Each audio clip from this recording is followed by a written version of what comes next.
So let me just say a few things in the very, very beginning. It is of our utmost pleasure to be able to have this event today. And I think it's not too far to say that the issue that we're going to be discussing today, well, the issue, and when we say the issue, it is in fact the role of trade unions when it comes to issues of occupational safety and health. Some of you will remember a bit more than a year ago, actually hosted by the FPU, the tripartite consultations at the time. We had some bilateral talks as well, discussing some of the issues in relation to occupational safety and health, to finding the modalities in Ukraine's closer integration with the European Union and with the adoption, hopefully, of a new OSH law at some point in time. There will be a transitional period during which it would be worthwhile to explore the various modalities and various issues, how best to protect the interest of the workers. One of the key topics in this equation, of course, would be to find the tripartite consensus whereby this law will be acceptable and will pass the parliament. But what we're discussing today is of paramount importance, because the rights of workers to live in a safe and healthy environment is a fundamental principle and right at work as of last summer. And it is one of the key issues to find the right ways and right modality for this to happen. We're living in a changing world, and we don't think that with today's meeting we will resolve all the issues, but in responding to some of the needs, we want to create a forum through which we can have a start of the discussion. And I think this is an important discussion to have. And we managed to secure a distinguished list of speakers that will hope to raise some of the issues that will help our friends from the trade union movement in Ukraine to arrive and at a better discussion what they want to do and where they want to go. Within this, I wanted to, I will stop. I will try to be your host and facilitate this meeting. My colleagues Sofia Litvin and Ina Holuk are here with us. They are likewise at your disposal, whatever we can to do it. And for the introductory opening remarks, I would like to give the floor then on behalf of the Federation of Trade Unions to Mr. Vasil Andreev. Vasil, it's a great pleasure, since you were one of the ones who inspired us to think, to consider these options, to give the floor to you. Please, the floor is yours. Thanks a lot. I will use an opportunity to speak our language as a respect to our country, which is in war right now. I'm happy to welcome all of the colleagues.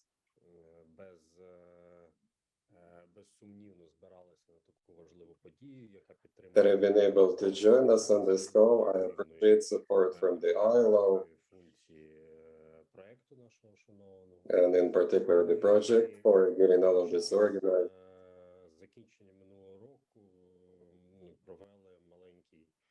In the end of last year, we have conducted a brainstorming session of a kind in order to think of what trade unions can do to improve OSH practices. So firstly, we need to complete drafting the OSH law, and it will grant extra preferences to workers in terms of OSH.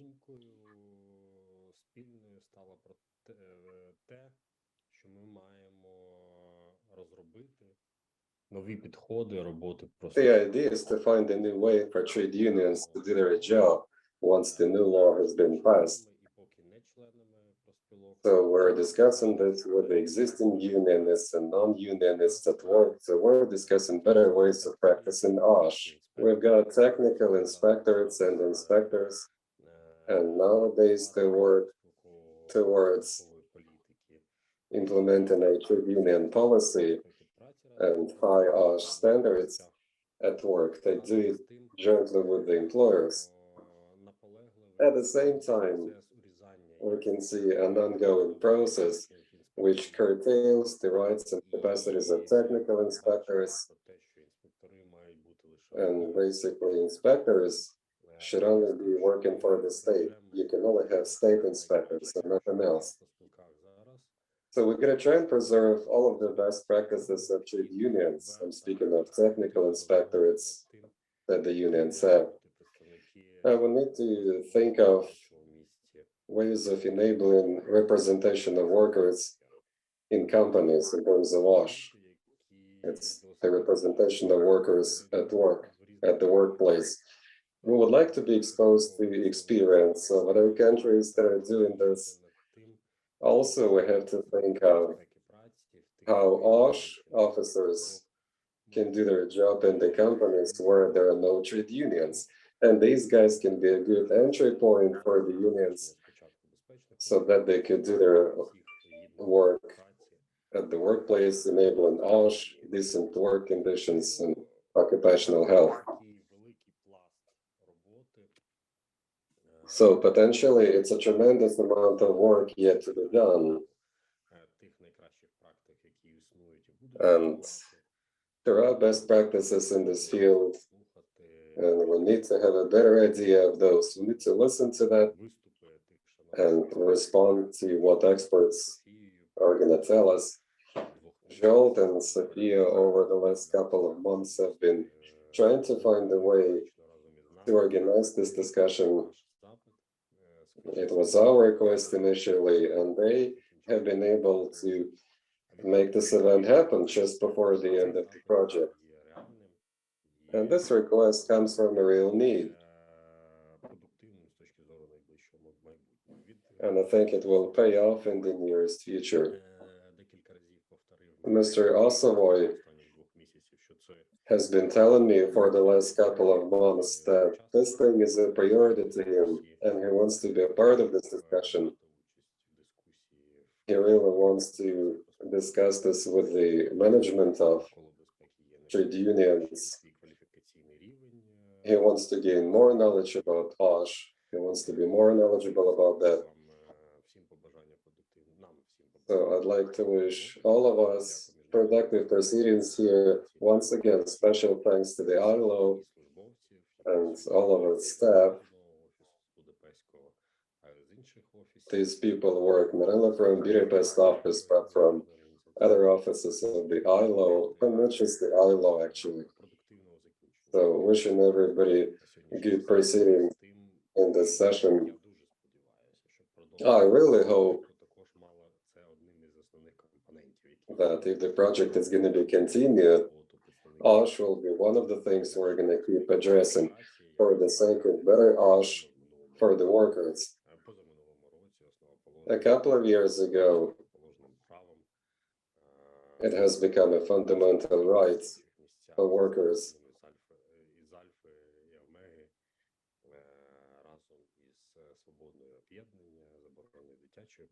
It is as important as protection of child labor, forced labor, so it has been a matter of paramount importance, and the government is duly considering this. So once again, thank you for this opportunity, and thanks to Jolt for responding to our request quickly. And now we can enjoy this call. I wish everybody fruitful proceedings here, and I'm happy to welcome colleagues from KVPU on this call as well. Thank you very much, Vasil. Thank you very much, Mr. Andreev. It has been a pleasure to respond to this really concrete need. And indeed, it will be, we hope that this forum will provide us with a start munition for thinking the best ways to explore. Having said that, also would like to give the floor to Mr. Petro Tulei, the Vice President of KVPU, and thank you very much for being with us here today. I think it's important that we have the trade unions very well represented here, at the leadership, but also at the sectorial and representative level. It's great to have you all.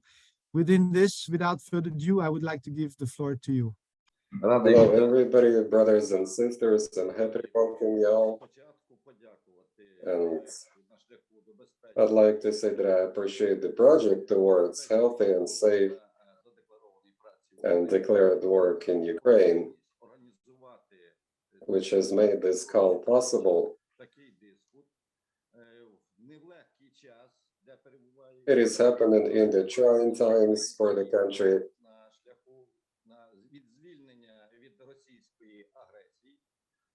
It's about getting rid of the aggression, but still, we appreciate this opportunity to get together on this call. The country is moving towards the EU. It is a candidate for membership there, and an important role in that is the homework that the country should do while trying to accede to the EU. And OSH is one of the top priorities there.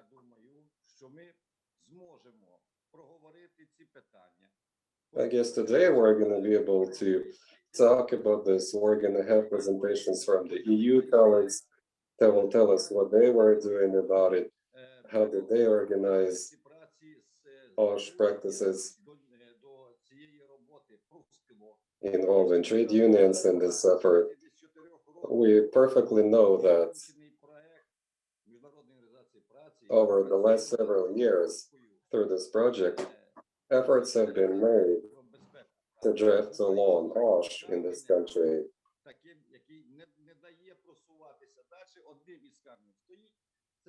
One of the obstacles is that the trade unions would like to be involved in the OSH work.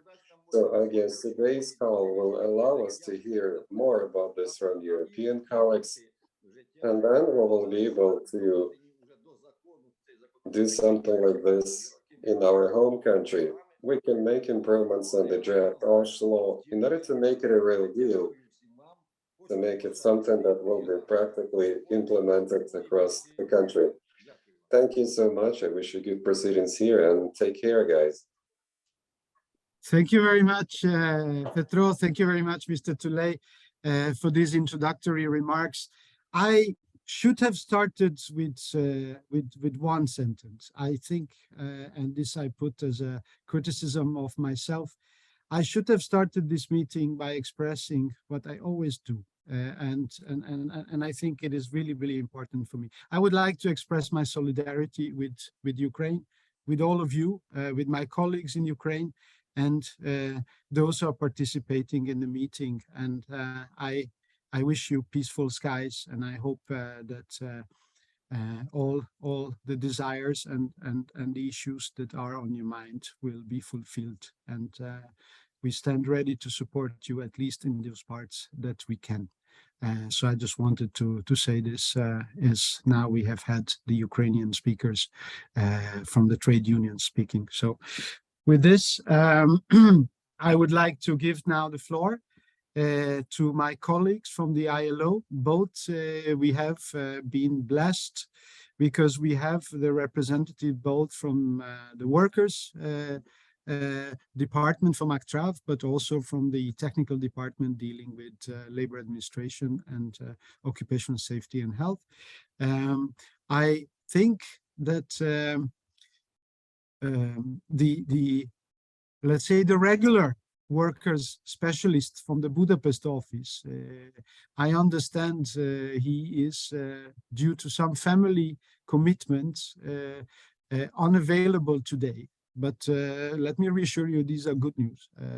At least this is what we're hoping for. It's not for the wrong reasons, but for good reasons. He could not be with us. But that gives me a pleasure to introduce a long-standing friend of mine, who we have worked some years back, who is also filling in, I understand, as a workers' representative for Budapest, Mr. Goce Alexandria, who is with us. Goce, the floor is yours. Thank you very much, Zsolt. Indeed, it's a pleasure to be with you. Вітаю and доброго дня всім. I would like to join Zsolt in expressing my solidarity with Ukrainian people. 1 year into this brutal war, we all see that there is no end on the horizon, but we all hope that the common sense will prevail, and in near future we will see some positive developments. Meanwhile, we all pray for Ukraine. We all support Ukraine. We all expect a victory. Victory of civilization, victory of common sense, victory of progress.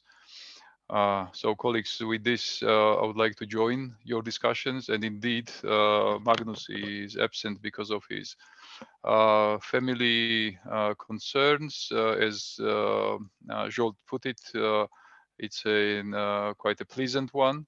And we hope that everything will be okay with him, with his wife, and we get some good news and that long expected news from him. Meanwhile, just to mention that after Magnus sorts out his some family issues, he may be gone for 4 months, and I was already requested to fill in his position in Budapest, and it's my pleasure to take that role, although temporarily, but still, and to continue the work that Magnus has been doing in the last several years. Coming back to the topic, colleagues, indeed, the occupational safety and health, or largely to mention that the right of workers to healthy and safe working environment has always been important, but last International Labour Conference has confirmed that this is from now on a fundamental right. For trade unionists, for people who've been in this for many years, it's always been a fundamental and core right for the workers, but now it is confirmed already on the international labor standard level, and the declaration from 1998 has been updated accordingly. I remember the previous Director General Guy Ryder many times calling this an unfinished business, because we all remember that in 1998 all the attempts to include occupational safety and health into the framework of the fundamental principles right at work has been refused, but now we see it is there, and I think that it's a high time for us, for trade unions, and not only to take up this good news and reinforce our efforts to make this happen in practice. Today's conference is going to discuss different models of workers' representation on the enterprise level in the area of occupational safety and health. We all know that across our region there are many different practices and experiences. If we look at the committee of experts observations from 2020, it is obvious that so far the experience is not the positive one. We see a lot of incompliances in different countries, even in those countries where the conventions in the area of occupational safety and health, like or labor inspection, like Convention 181, 129, and now the Convention 155, 187 are ratified. Still, we see a lot of incompliances, and the government's not really doing enough to make working environment safe and healthy for workers. I should like to warn against some very destructive and really negative experiences. Zsolt knows this very well. In Georgia, for instance, where we had the labor inspection completely abolished and the occupational safety and health as a policy completely abandoned for several years. And not only that, we see also in the sub-region some very concerning practices as well, like moratoriums on inspection visits for labor inspectors, and also stripping the labor inspectors of some core functions and mandates. And just to share with you some really disturbing examples, for instance, from Uzbekistan, Tajikistan, where we see even labor inspectors being subordinated to the business ombudsman's office, and in some cases the labor inspectors encouraged to impose fines in order to fill the budgets of their organizations, of the labor inspectorates, then to be able to receive some bonuses. So these are the practices that are really disturbing, and that's why the committee of experts have really paid attention to this issue, and we are there to do our job, our part of our job, to make a breakthrough and progress towards the better practices. Just to mention that the occupational safety and health and the representation of the workers in this area is also encouraged by the Convention 155. In many countries, we don't have the laws, the legislation, the regulation that would allow workers to claim their representation on the enterprise level in occupational safety and health area. But now with the Convention 155 made the fundamental one, the workers across the world, including in our region, can claim that they have this right already. And we know that Convention 155 mentions the workers' organizations as also to be assigned a role to represent workers. And really, now it's up to the trade unions to make use of this new instrument. Therefore, I would encourage the participants to really reflect on these new developments in this area, and maybe to come up with a common joint position or even an action plan to try to make real progress, and also to show to those where the race to the bottom is still the case, to be courageous, to come forward and really insist on the rights that the trade unions have, that the workers have, to guarantee the safe and healthy working conditions. I think for the introductory part, I would stop here and would remain in the conference, so to be able to make my contribution during the discussions. Thank you. Looking forward to interesting conference. Thank you. Thank you very much, Gocha. And I think it's excellent that you reminded us about the issues of non-compliance and that of the 2020 recommendations and issues related to the ILO supervisory mechanisms and the need to be brave and bold. And this is exactly the message that that resonates, I think, with all of us very well. Thank you so much. And it's great to have you throughout the discussion and debate. Now, I would, instead of giving the floor to our colleague from Labad Minosh, we actually have a video message from the branch head who is leading the work of the ILO in the field of labor administration, occupational safety and health, and labor inspection, Mr. Joaquim Nunes Pintado. There is a video. I would like to ask my colleagues and the technical thing to put the video in place. Just want to say that even though it's his birthday today, it's not because of that he's not with us in person. He is actually attending another event that he made an earlier commitment to. So if we can play the video, that would be nice. And then with that, we conclude the introductory part. Good afternoon. Let me welcome you to this event organized under the EU-funded project towards safe, healthy, and declared work in Ukraine. We are gathered here today to exchange ideas on something of crucial importance for attaining a noble objective, which is to build a positive culture of prevention in workplaces. All workplaces, being these private or public. through workers' participation and representation. In the ILO, we have no doubt about this. Workplaces with arrangements that ensure the effective participation of workers and their representatives are better in the realization of a safe and healthy working environment.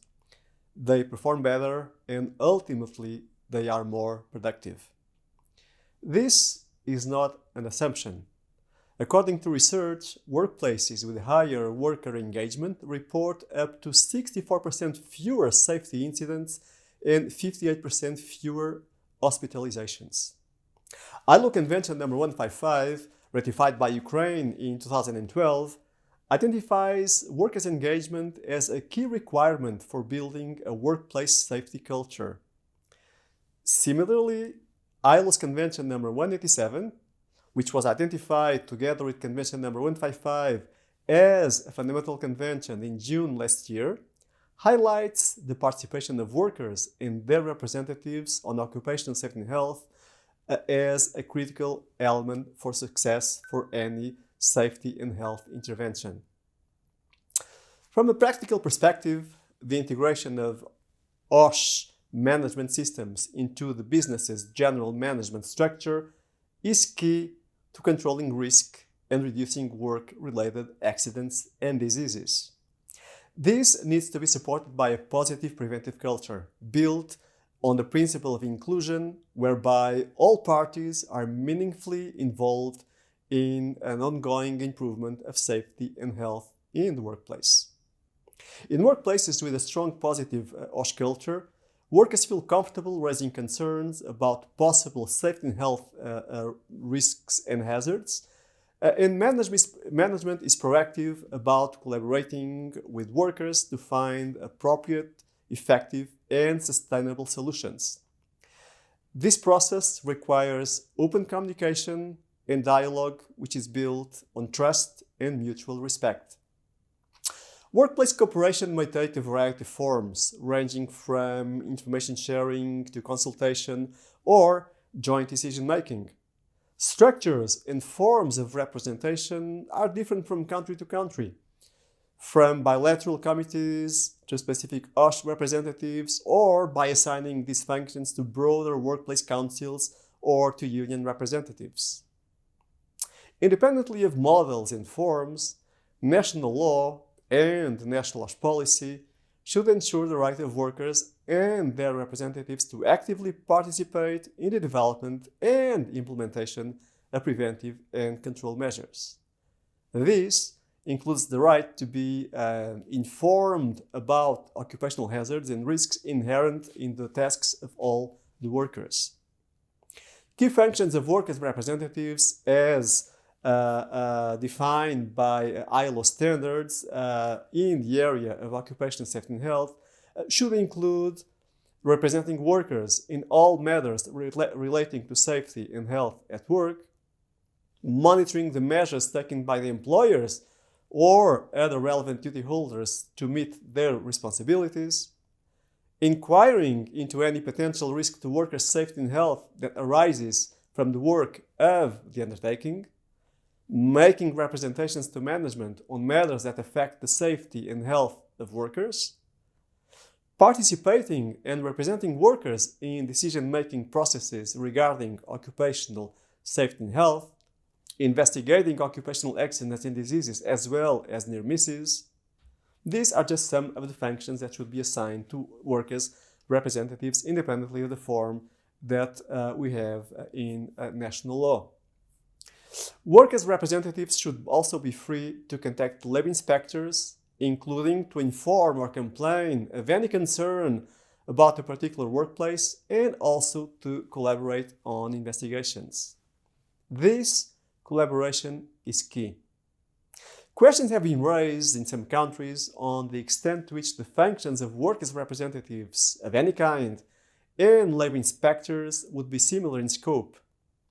As you will hear here today, this is not the case. Workers' representatives exercise the fundamental right to freedom of association. According to Conventions number 81 and 129, the labor inspection function is a state prerogative to give effectiveness to labor law including through information and enforcement. There should be no confusion of rules. You will have the opportunity to hear more about this here today. Ukraine is fast advancing in the process of joining the European Union, and I hope that this will be a reality in the near horizon. But we all know that there is work to be done in preparing for this. The country has been through a process of reforming its legislation, namely on occupational safety and health, to adapt to the EU normative acquis. Important steps have been undertaken to bring the law closer to the EU Framework Directive on Safety and Health at Work and the specific directives. Here too, workers' engagement individually or through representatives is an important area of focus. So, I commend the efforts already made in Ukraine to bring the legislation closer to ILO standards as well as EU directives, and encourage the government, employers and workers to continue to develop the basis for new options of social dialogue that are aligned with the fundamental principle of freedom of association, ILO standards on occupational safety and health, and EU legislation. That will certainly help the country to best prepare for a future of peace, decent work, safer and healthier working environments. I am confident that this webinar will be productive and will help in shaping the most adequate solutions for the formulation of models of worker participation that both responds to the needs and particular circumstances of Ukraine, complies with ILO standards, aligns with the EU legal framework on occupational safety and health, and is informed by best practice. The ILO continues to be here to assist you. I wish you a good work and thank you. Excellent.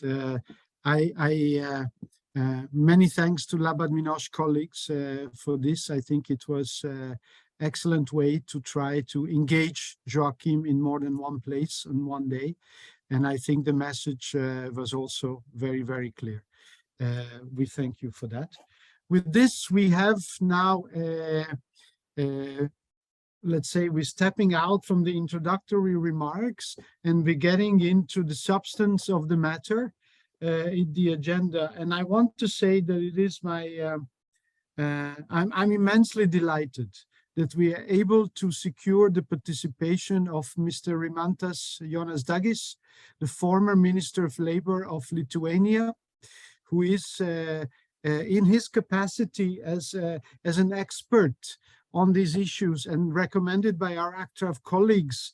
And despite, I have to also add, I understand of election pressures and his very engaged local engagement in the process, he managed to find time to join us today and will be able to enrich our discussion through the presentation on sharing some of the experiences of transition from post-Soviet to EU standards. As a former Minister of Labor, he will have the larger political picture, but also he will try to give us hints and tips and advices how to include in this process maybe issues related to workers' representation in occupational safety and health. Again, we are delighted to have you. The floor is yours. Thank you very much. Thank you. I'd like to say hello to Ukrainians that are preparing for this employ in these trying times. Of course, my experience is in this field is more related with political processes and discussion in the parliament. Some words about me. I am daughter of biochemistry. In Soviet time, I was a scientist, and after that, I became a politician. I was born in exile in Kazakhstan, where my partisan parents were imprisoned for 10 years in Soviet camps. Four of my partisan uncles were killed during their fight in the Soviet invaders. With the Soviet invaders, my wife's family was also touched by the deportation, and she was born in exile too. While I was growing up until the age of 7 in the town near Karaganda in Kazakhstan, we had Ukrainians exiled neighbors, a family with strong principles. Therefore, we understand what Russian fascism is, and we do everything to help you. I have been a member Seimas for 24 years. Since the beginning of the Sąjūdis, I have been actively involved in the movement of trade unions reforms. The aim of the movement was their transformation from the state part of the state system to the European labor movement. Indeed, in 1992, I was the chairman of subcommittee on labor in Seimas, which deal with the main issue of trade unions reform, including property issue of Soviet trade unions. This lasted some years. I continue working on labor laws issues as Minister of Social Affairs and Labor, as well as a chairman of Committee of Social Affairs and Labor in Seimas. As a chairman of Seimas European Committee, I was involved in adjusting the law regulation by Lithuanian labor laws, EU law.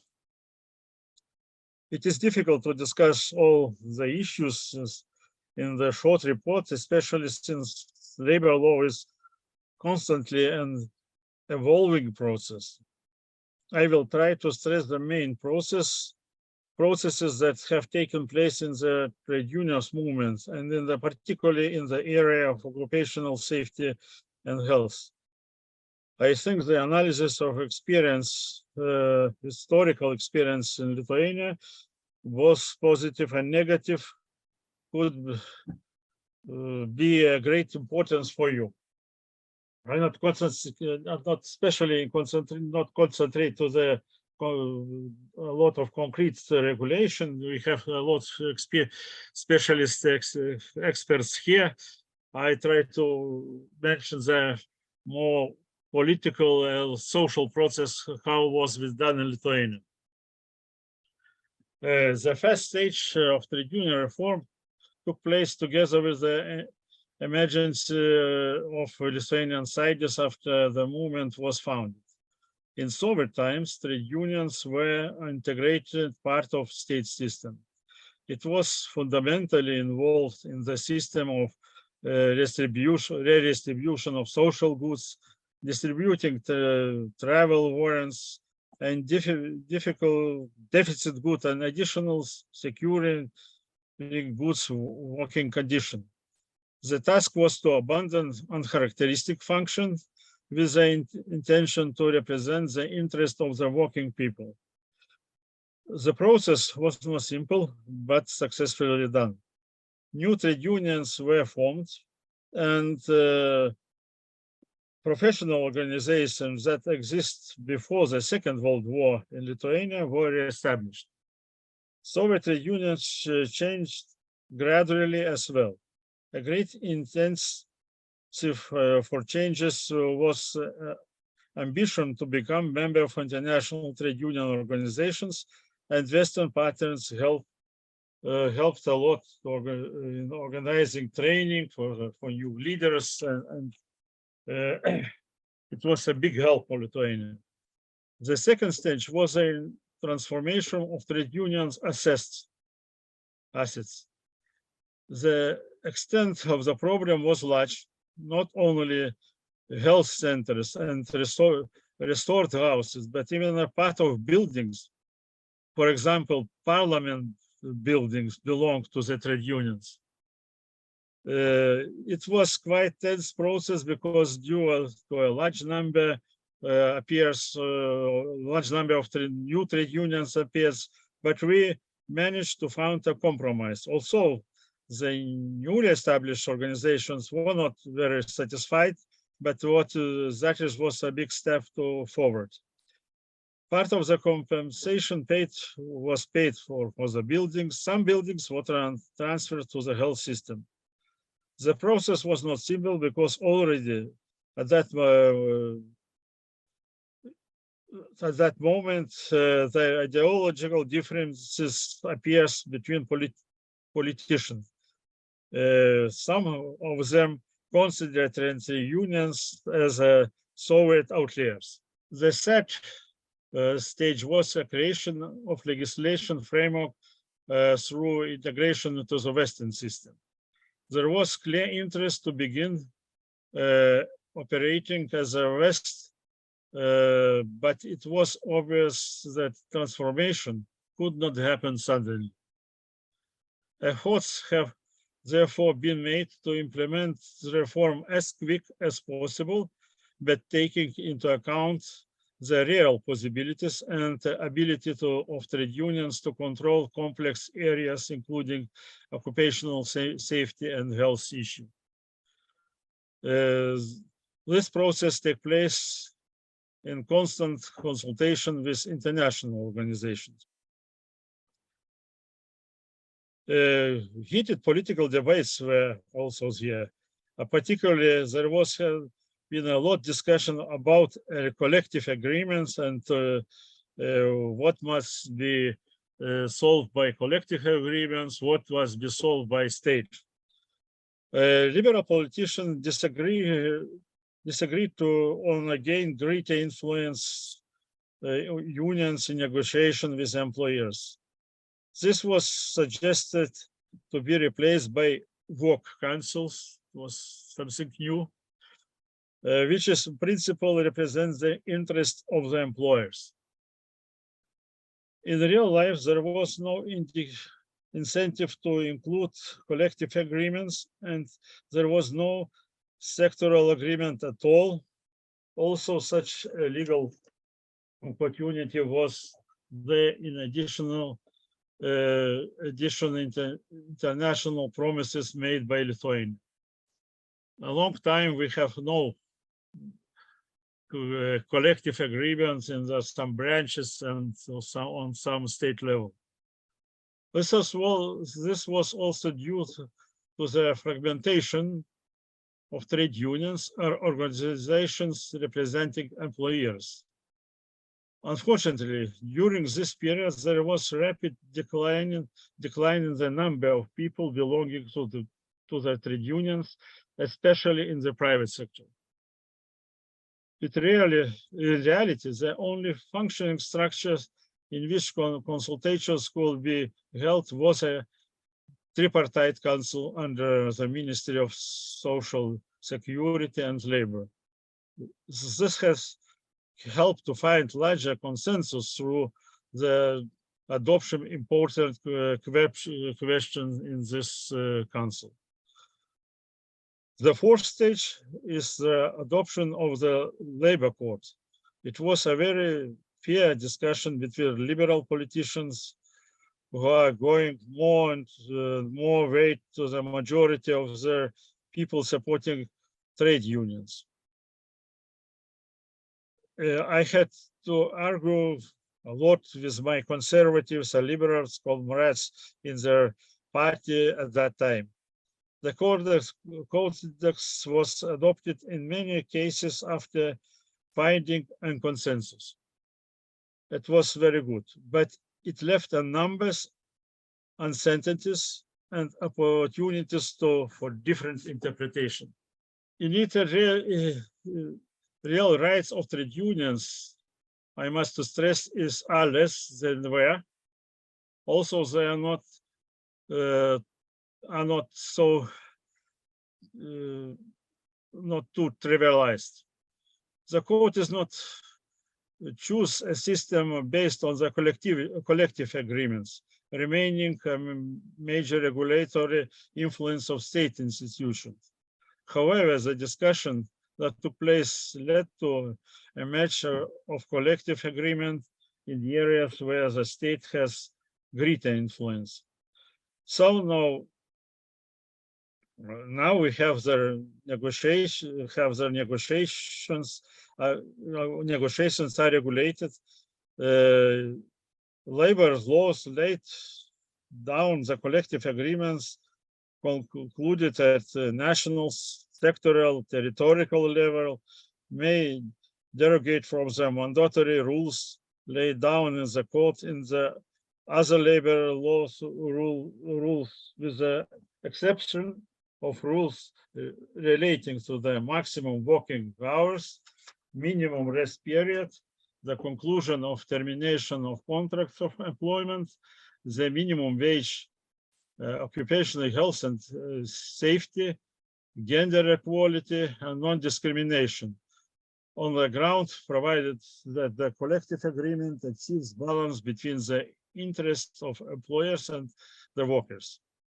Despite as to the legacy of such rules shall be dealt with the accordance with the procedure of laid down for labor disputes, where clause in collective agreement is found to be contrary to a mandatory rule laid to in this code in the other provisions of labor's law, or where collective agreements does not strike a balance between the interest of employers and employers. It may not be applied, and the role laid down in this code or in other previous of labor's laws shall apply. In any event, a collective agreement may improve the position of employment compared with the laid down in this code in the order provisions of labor law. It is important that the collective agreement applies to trade unions, only to trade unions members. It can be valid for everyone only with the approval of the staff conference. Occupational safety and health can be greatly improved in the collective agreements. All those transformations after this stage, after all this transformation, we have now about 120,000 trade unions members in Lithuania, which is less than 10% of working population, but membership is gradually growing. There are several professional associations. Such division providing the development of unions greater involved in the occupational safety and health area, because the capacity to do or to organize all this system is very weak. And thus, so the field of occupational safety and health has also gone through the evolution. The weakening of influence of the unions also led to less their influence in the field of occupational safety and health. In our regulation, every worker must be provided by appreciate safe and healthy working condition as laid down in the law of safety and health and work of the Republic of Lithuania. This law also lays down the right and obligation of workers and employers, institutional framework for ensuring occupational safety and health, and especially provision of protection of particular groups of workers, pregnant workers, workers with the recently given birth, or breastfeeding person under the age of 18 and person with the disabilities. Occupational safety and health measures shall be financed by employers. Workers shall have the right to refuse to work if his safety and health endangered, or to work in the job for which he has not been safety trained, if he is not provided with collective protective equipment, or if he is not provided with the necessary personal protective equipment. Workers responsible refuse to work shall not consider a breach of his or her job duties. As is mentioned before, occupational safety and health system is constantly being improved and changed. The European Union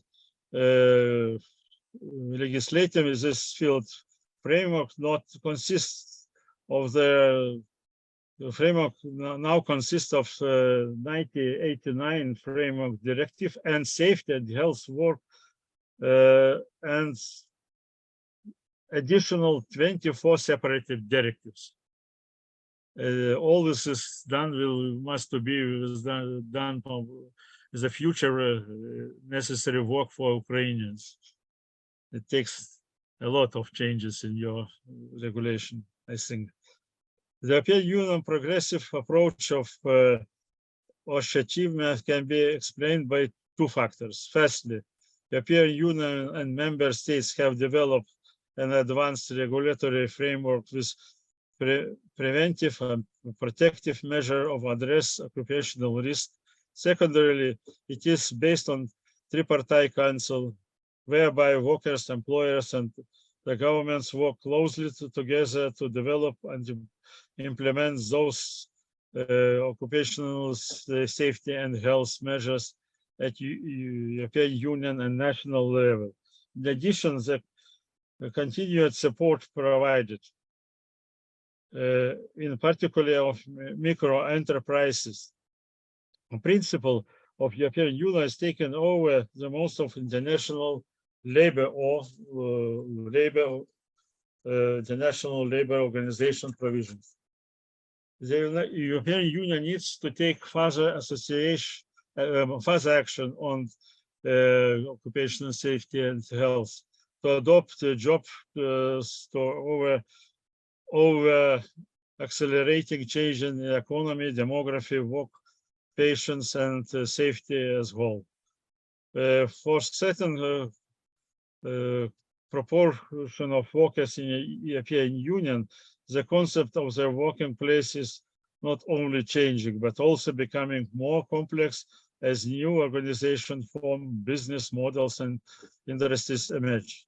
The COVID-19 pandemic has further highlighted this complexity, and OSH and public health policy have never been more interlinked. The strategic framework therefore focuses on three main targets to be pursued in the coming year. The first, to anticipate the manage the changes in the new world work driven by the green, digital, and demographic transition. The second, to improve the prevention of accidents and occupational diseases. And the third, to improve preparation action for the possible future health crisis. Lithuania too still has further tasks to improve labor laws. So according to this occupational safety health regulation, conventions 15 and 18 to strengthen preventive measure in this area. We need to ratify those conventions, and this work is now in the moment we are doing that, trying to do that. To summarize the journey we have taken, I will have the following suggestions in the reform of your legislative framework. First, reform it in the responsible way, assessing realities and opportunities, but with the clear objectives of timeless. This reform must to be balanced with your possibility to do it. Try to minimize fragmentation of trade unions movement, so as not to spread resources tightly. Fragmentation is now the main problem for our trade unions. We have a lot of trade unions and a lot of disagreements among them. Then dealing with the trade unions assets, it is important to ensure that the trade unions have the must have the resources to effectively defend their rights of their members. Therefore, resist the pressure of create a surrogate system of workers' representations, such as work councils in Lithuania. 5. Straighten the tripartite cooperation system as a good way to influence national decision-making in a useful way. 6. Try to establish as many sectoral structures as possible. Sectoral structures as possible. And sectoral agreements is very, very important, because that creates a good environment for politicians. It is easy to find solutions. We must use it without necessary addition, hot discussion in the public. It's not always, it's not very good for our politician, because we must be very unpopular when I'm discussing that, better than workers are discussing with employers. We must use this argument in all possible cases. And 7, adopt in consultation with the government, employers, organization, a roadmap and timetable for the reform of labor court. My recommendation to spend more time to discussions and to make very clear vision what you must to do. Very dangerous to be in one or other side, in my very liberal side or very communist side. We must to find common decision with employers. It will help you for the future. Will you try to solve your problem with the government? It's our practice. When agreements with when trade unions agreed with our employers, very difficult for the minister or other officials to do things in contra them. So thank you very much for listening to me. If will be some question, I will answer you. Or if you have some interest, some information for Lithuania, I can find it and provide you if you will be interested in that. Thank you very much. Excellent. Thank you very much, Mr. Dagis. I think it was a fascinating journey in history, from the political aspect, from the trade union aspect, from all the development from Soviet to European Union, and in fact, learning a little bit more about the trade union membership and the percentages, and the good knowledge that it's growing. It has been maybe fragmented, but it is growing. But also your 6 recommendations and tips and hints and advices are very welcome.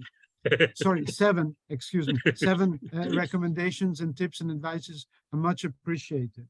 I think it really nicely sort of sets the scene for the further discussion. I would kindly ask you to stay with us, because in this session we have another statement, and then we will have another intervention, and then we'll have a question-answer session. So unless there are some questions to ask now, what I would suggest that we listen to the second presentation, and then we have a good discussion about the 2 presentations together. Is that acceptable to you?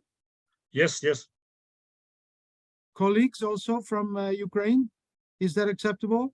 Or you have, unless you have an urgent question that you want to ask now, I'm more than happy to allow for that, of course. But if you agree, maybe for time's sake, it's okay for me. It's okay. Yeah, I will. I have a time. Okay. I also wanted to say that it was great that you emphasized that your current law on occupational safety and health is largely based on the Framework Directive and with the accompanying directives that need to be done.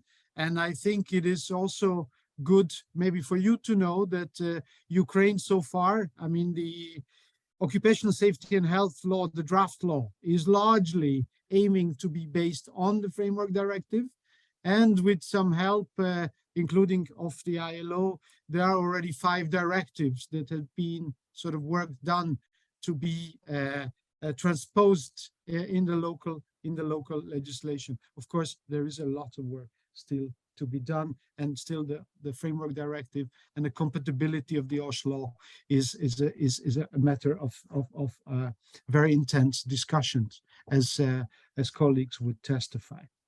Now, would like to, with great pleasure, will proceed in our agenda, and I will be very happy to give the floor to Mr. Karo George, who is an expert on workers expert on issues related to occupational safety and health. And he would, I understand you are joining us from Bilbao, having attended another meeting. So I'd be also delighted that in your busy schedule, you managed to find time to join us and share some of your views and the models in Central and Eastern Europe, but also beyond, getting as high up as Scandinavia, I understand, in your presentation, exactly looking in the different models and the pros and cons and your take on these issues. We are delighted to have you. Without further ado, would like to give you the floor. Thank you very much, Jean.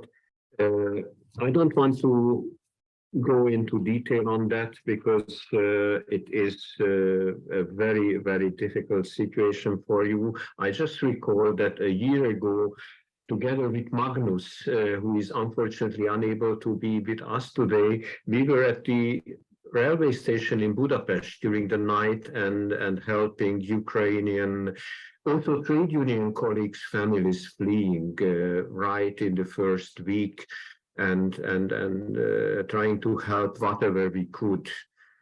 All my heart and sentiments are with you, and that's what I can only say.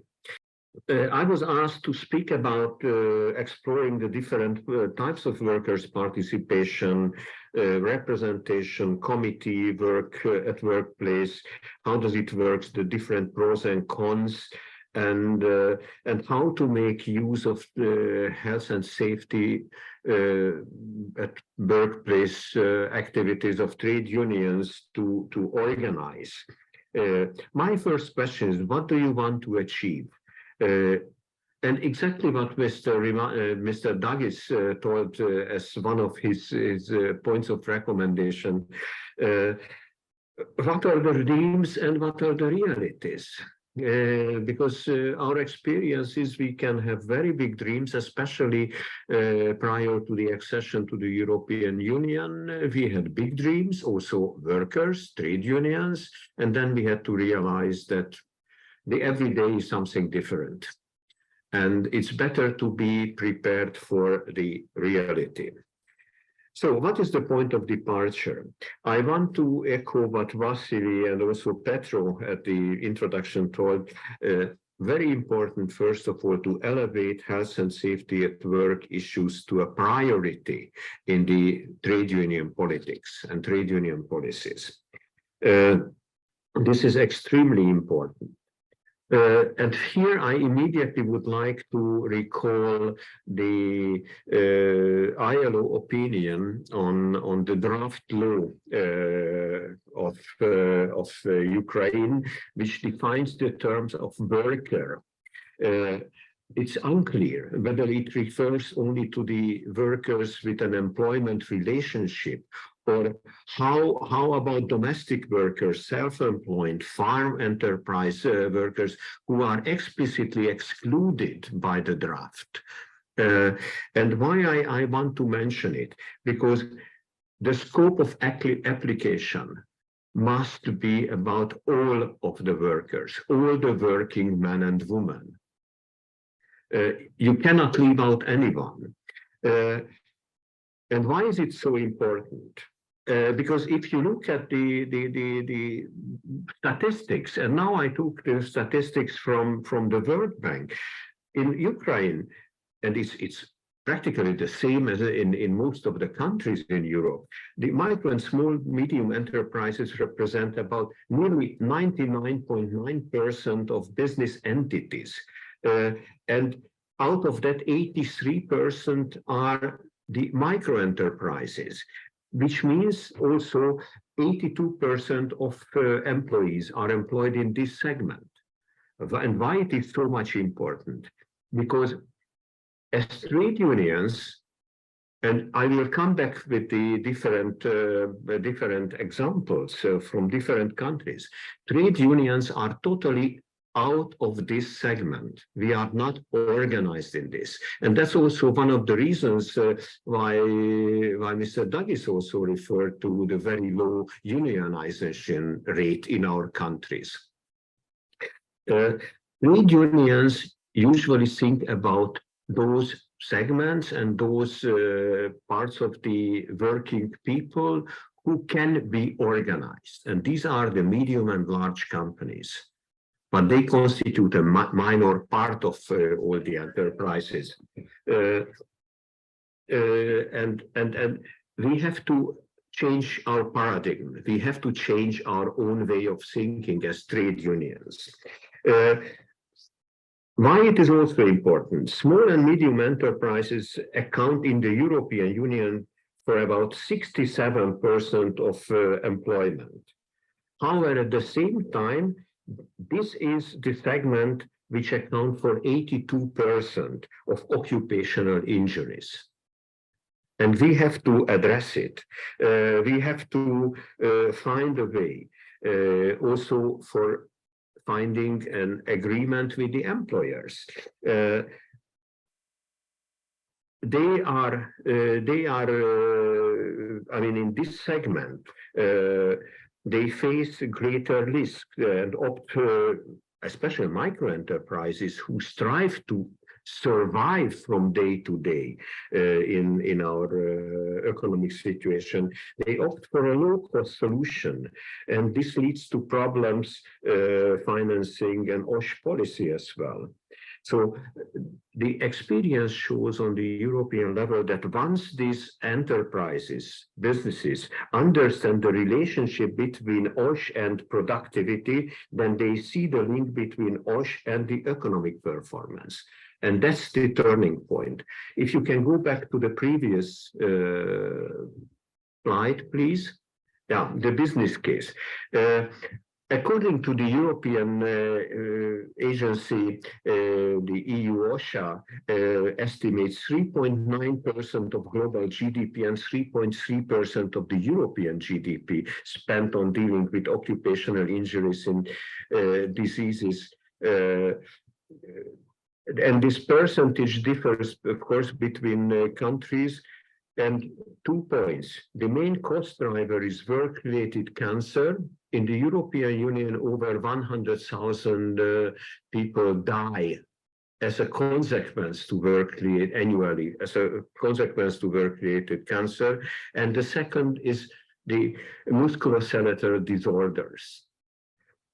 And here I want to show you 3 concrete case studies, and which made the real difference. I want to emphasize this to our trade union colleagues because we need the partnership and we need to convince the employers, the business, why it is important for them. And you can convince them through financial and business issues. So one of the concrete example in the manufacturing metal sector, problems to be addressed and intervention was purchase of individual air cleaning and supply system in collaboration with workers. The result was improved productivity due to enhanced protection and ergonomics of new personal protective equipment, and this is only about the personal protective equipment, and the payback period of the investment, the revenue came in 1 year. This is very much convincing. Or a bakery example, where the floor particles are very high in the air. How to reduce the concentration of this? The elimination of, which led to the elimination of the baker's asthma problems. The payback period is longer, 3.4 years, but still, after 4 years, you already have a clear revenue. And waste management, which is in all of our cities, the training and improved personal protective equipment to reduce slip and trip accidents led to 20% reduction of accidents. The payback period is 1.3 years.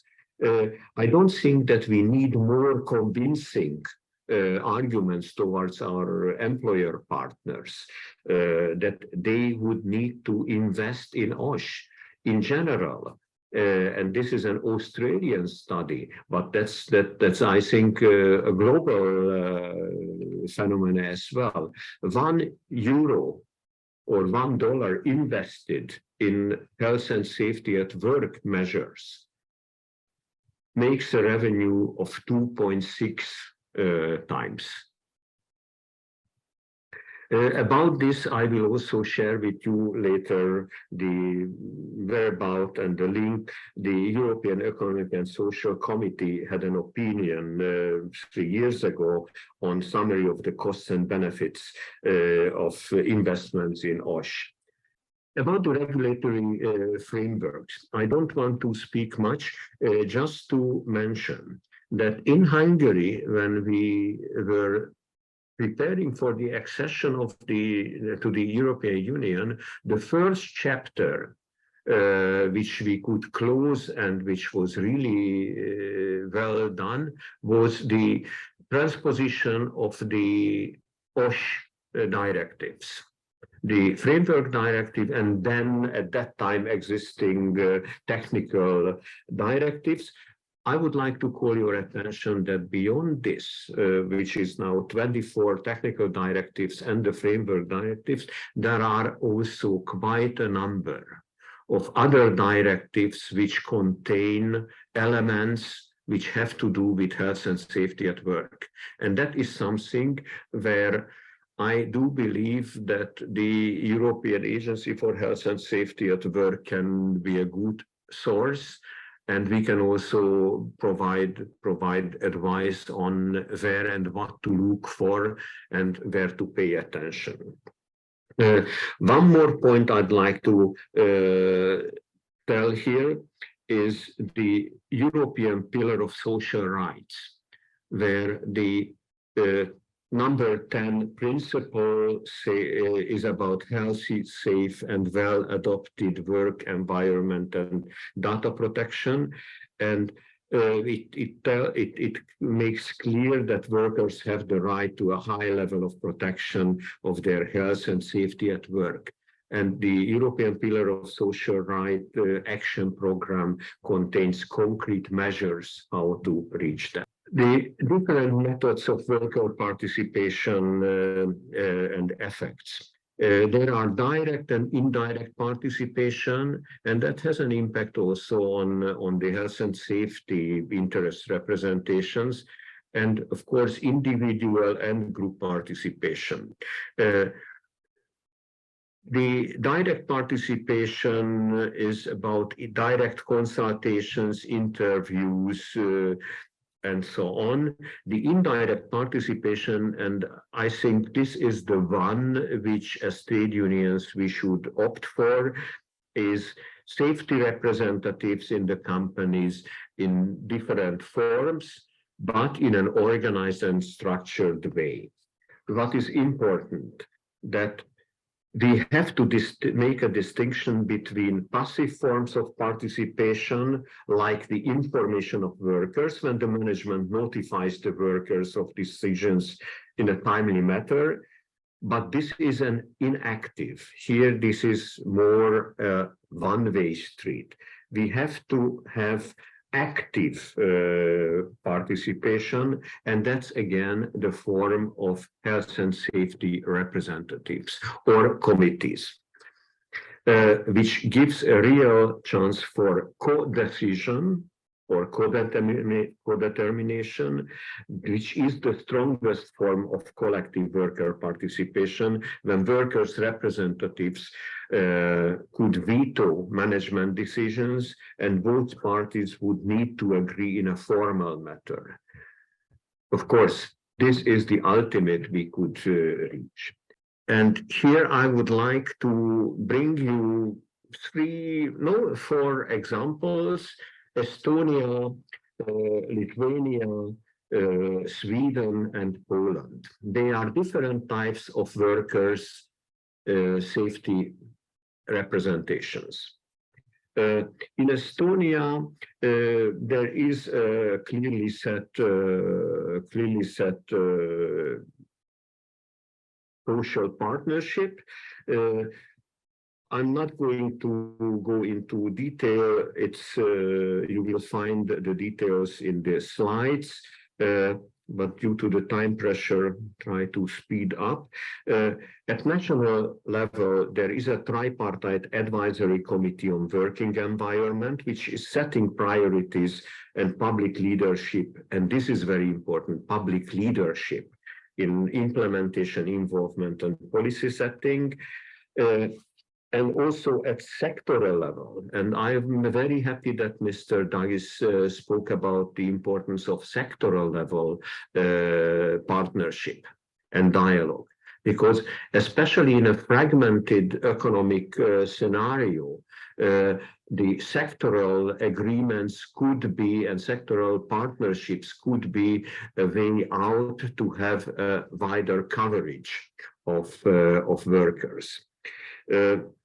At workplace level, there are the working environment councils in enterprises with 50+ employees, and these are required to be set up upon the initiative of the employer, comprise of equal number of representatives of employees and employer, and the term of authority is 4 years, up to 4 years. And this is important also. A work environmental council is not only required in private company, but also in organizations of public administration.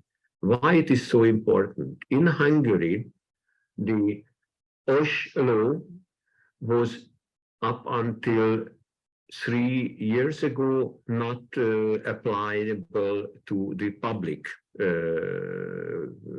workplaces, only to the private sector. And it took quite a long time and fight to get it also covering the public sector as well. This working environment councils analyze working conditions, identify the problems, makes proposal to the employers how to solve the problems, and participate in the development of company OSH plans and how to put them into practice. They also take part in analyzing occupational accidents, diseases, and assist in the creation of suitable working conditions and work organizations for female employees, minors, and disabled employees, which groups need special. The Working Environmental Council is required to inform the local office of the Labor Inspectorate about their own activities in the previous 12 months. And that's very important because it makes an active role for the Labor Inspectorate. However, I have here a question mark. What about sanctioning? What about if something not happens? Very often the problem with the OSH law and the application of OSH law is that sanctioning is either missing or sanctioning is so minimal that the employers would opt for, come on, I mean, I don't care. We made the calculation in Hungary that with the present number of enterprises registered and the present number of OSH inspectors, it takes 64 years for the inspectorate to reach out to each and every enterprise if they work 365 days a year. 64 years. And that is really shocking. And that will relate why it is important to have trade union actions. So I don't want to go into details. The next one, please. It's about Lithuania. And Lithuania, we can go, since Mr. Dagis was already telling quite a lot about Lithuania, and I don't want to make any mistakes that he knows much better than me. I'm just speaking about the company level, that in Lithuania, the social dialogue at company level takes place through a trade union or their representatives. And this is again a trap. Because if you don't have a trade union, and you don't have a trade union in micro and small enterprises, then what? It's simply, as we say in Hungary, it went to the soup and nothing happens. So that's why it's very important, but we'll come later to see. What are the functions and roles? And this might be important because this is mostly the case with all, I would say, similar relationship countries, that analyzing and evaluating the state of occupational safety, discussing about preventive measures, and prevention is the ultimate, because with prevention you can avoid the later problems, and it is much, much easier and cheaper, although a bit time-taking, to do preventive measures and establish also a safety and health and safety culture. And here I would go beyond my topic, because establishing health and safety culture is the real question for the future and for the future generations. That must begin in public education. And you have to go out to the society, to go out of the company fences, go beyond the company fences. Health and safety must be somewhere in the blood of each and every person, because that might help. Also, examine this Health Safety and Health Committee and representatives is examining causes and circumstances of accidents, occupational diseases, and in Lithuania, analyzing the disagreement between the employee and the head of the company on the employee's refusal of work. Because yes, you have to refuse work if it endangers your health and to significantly and your life. And again, next one to Sweden. Another type of representation. In Sweden, again, a safety committee must be formed in every workplace with more than 50 employees, but it can be also done in smaller workplaces if there is a request coming from the workers. The principal function is to establish objectives for health and safety activities and ensure that these objectives are attained. And it must be involved in the planning and decision-making process from the earliest possible stage, because that makes the difference. You are not told what to do, but you shape your future. And it is also composed by representatives from both sides. And what is also a Swedish specialty, aiming at an anonymous decision, which then is binding for the employer. A safety representative in Sweden is a representative of the workers' side, must be then designated in all public and private workplaces where 5 or more workers are employed. They have their mandate for 3 years. and they represent all workers. However, they are usually trade union representatives. The formal responsibilities of safety representatives are basically confined to their own workplace. However, they can also represent workers who are working on sites sites over which their employer has no control, like temporary employment workers, or those who are working at external workplaces. This is again very important because more and more work are outsourced and new types of employment appear.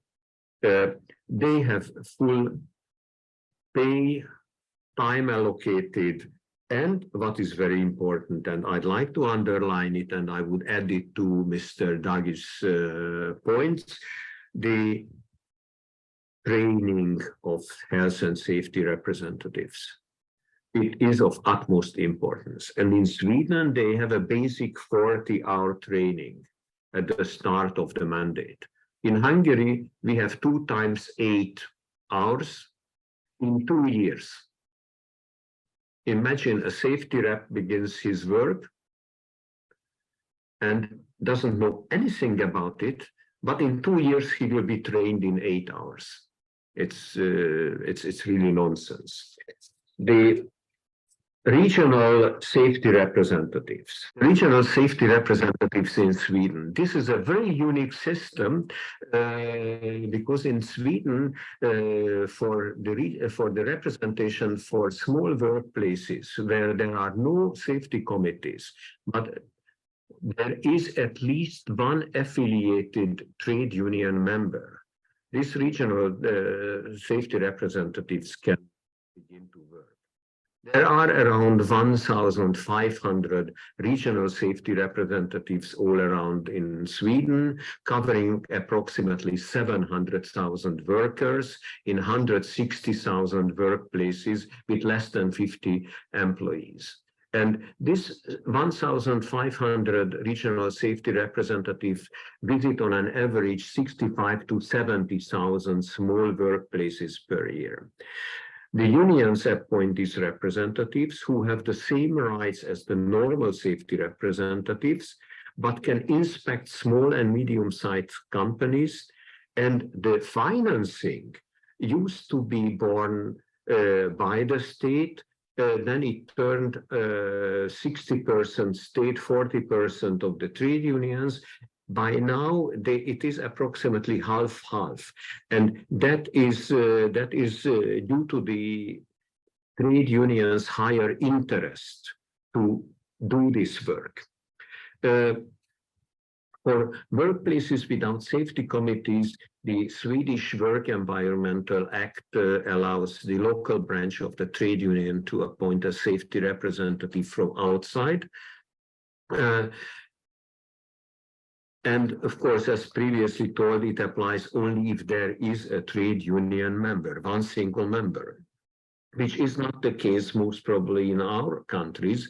And that's already an obstacle, because in Hungary, you can establish a local trade union, a company trade union, only when 10 people decide so. So one single member is not enough. And what is interesting, they are, these regional safety representatives are kind of how to say, firefighters and cowboys at the same time, because they are the ones distributing the new knowledge at workplaces. They are the kickstarters. They are also kind of mediators in case comes. Mentors, advisors, and consultants. It's quite a job to do, and it is not so easy. But as far as my experience shows and knowledge shows, our trade union colleagues in Sweden are really doing very well. That is an option which might be explored, but that's a long-term option. This I would put in our conditions a kind of dream rather than the reality for the future. And Poland. Poland, where workers' participation is again an interesting. It's already the Polish parliament, the same, which has a labor protection council, which consists of representatives of government, employers, employees, members of the parliament, and experts dealing with occupational safety and health. That means it is elevated, the OSH issue is elevated already to the top political decision-making level, and that is very important. There are two types of consultations in OSH that can be provided in Polish companies. One is directly when all employees are involved in the process, and the second indirectly via OSH representatives and OSH committees for safety and health in companies with more than 250 employees, and in companies with trade unions, a social labor inspector is elected. The OSH representatives of the employees only play a consultation role, and they are elected by members of trade unions. According to the last studies conducted in Polish companies, 37.5% of the companies' OSH representatives are appointed by trade unions, 25% elected by members of trade unions, and 37.5% of the companies are elected by all employees. They play, well, there is also the Works Council, somewhat different than Mr. Dagis referred to, which play an incidental role in health and safety at work, or don't play any role. The indirect participation is the most popular in Poland. There is the Committee for Safety and Health at Work, as previously told, in companies with 250 plus employees, and it is obliged to be established. They are a kind of consulting and advisory body to which the employer should ensure appropriate support and expertise if necessary, whatever necessary. Equal numbers, employers, representatives, including OSH service members, a physician responsible for the prevention of healthcare, and employees. What is again here very specific and important, I'd like to underline that a physician responsible for the preventive healthcare is involved directly. And that is very important. Very often the occupational doctor is the one who is left out of the game. That's the practice, unfortunately, also in Hungary. To this, again, the committee members receive their working hours paid and the right to remuneration. The trade union role is the trade unions exercise the so-called social control over the observance of the legislation on labor protection and participate in the enforcement of OSH regulation. Again, enforcement is a key element and the key word here.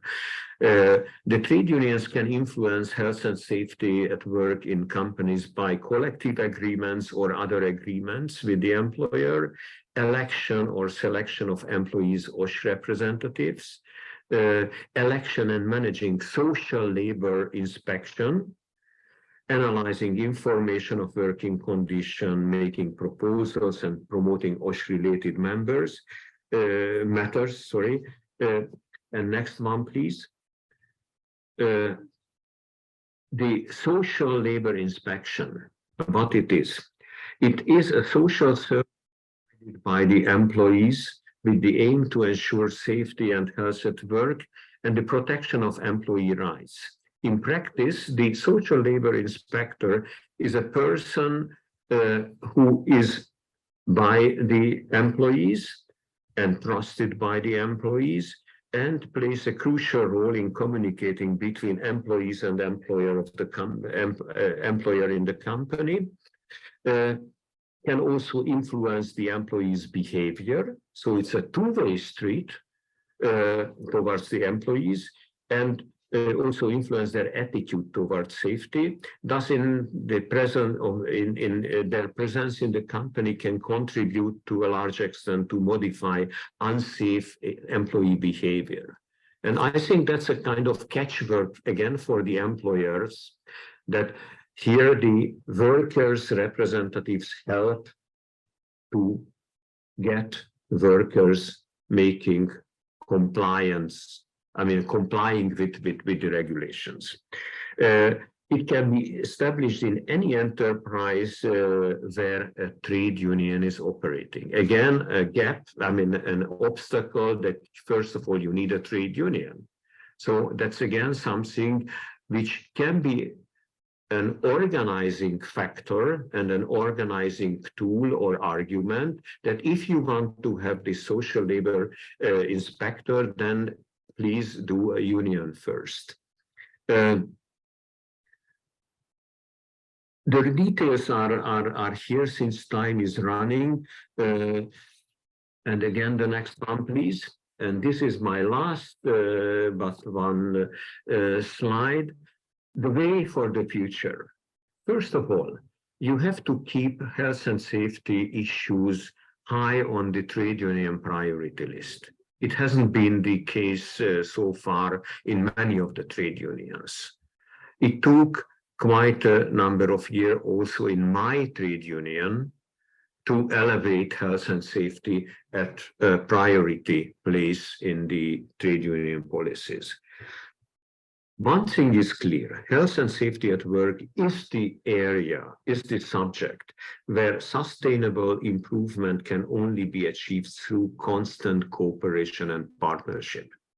Constant cooperation and partnership with the employers, with the authorities, inspectorates, with the legislators, and I would bring in here civil society, the local and national civil society, which can make a good influence.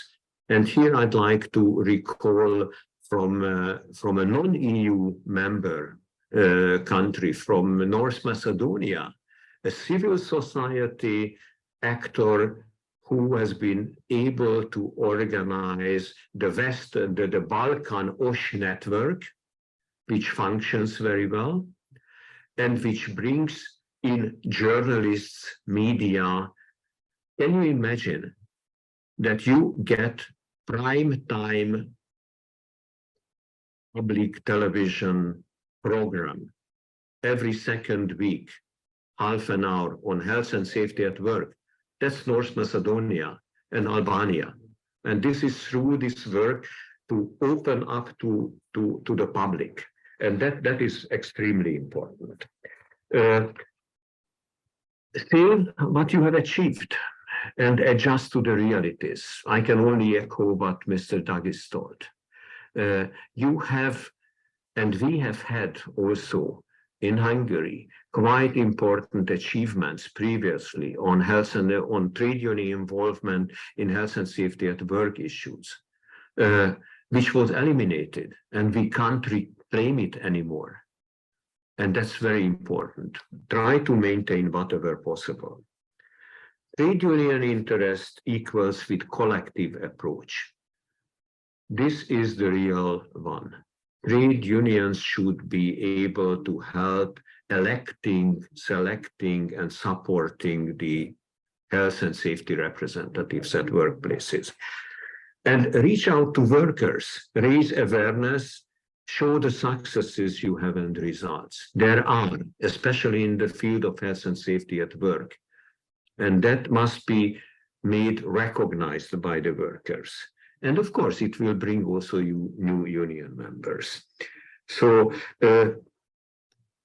one more point which I'd like to call to your attention, looking at the present legislation and maybe also the planned draft legislation in Ukraine.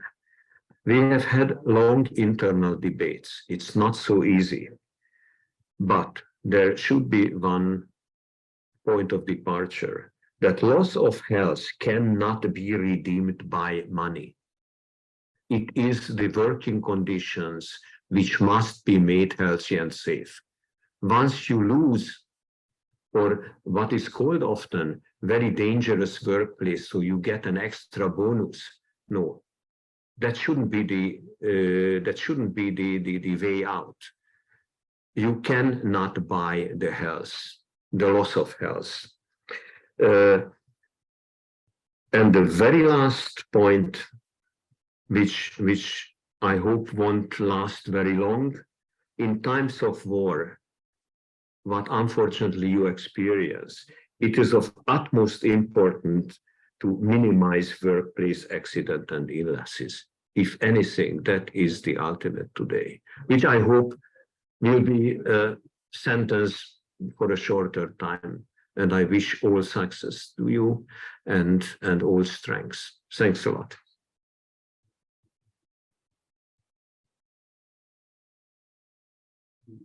Дякую. Well, thank you very much, Caro and Mr. George. It has been really a fascinating presentation. I have a feeling I could listen to you for many, many more minutes to go, because you have a wealth of knowledge to share. And I think it was also very appropriate when it comes to the recommendations. Thank you very much for stressing that the business case is a turning point in the debate about the cost-benefit ratio and the issues related to this. It is a point that unions and colleagues from the union movement often do not point out, and I think it's so important that you did, because it's a paramount importance. Also for the different models from the different countries that you shared, and in the end the recommendations, I think that was very, very good. And I think keeping that you cannot buy health is of certainly a very important one. While we had the presentations, we have had some questions that we had from the audience. And even though we might have a little bit less time, we might stretch it a little to have a good debate. And if you allow me, I would like to share with you some of the questions that we have had. First, to Mr. Rimantas Jonas Dagis. There are two questions in the chat for you. One is from Mr. Vasil Andreev from the trade unions, that it would be good to hear about how labor inspection developed in Lithuania. What are the origins of it? What was the relationship between trade unions and state during the creation and development of labor inspection? So that is question one. The second question to you from Madame Diana Kazakova from the trade unions. And Diana has been very active. Thank you very much for posing the very good questions. She's asking you, we would like to have a look at the Lithuanian law on occupational safety and health, especially what relates to the worker's right to stop work in case of threat to life. And also curious to know if the ILO Conventions 81 and 129, so 81 and 129, are fully applied in practice. So these were the two questions to you. Let's take these, and then I go to the questions to Mr. George as we go along, if that's okay. And maybe then we could do. What I would suggest to have a discussion, maybe we can move the coffee break a little bit, but this is a good discussion to have. And I think while it's fresh, it's good to be flexible a little bit with the agenda, if that's okay with you.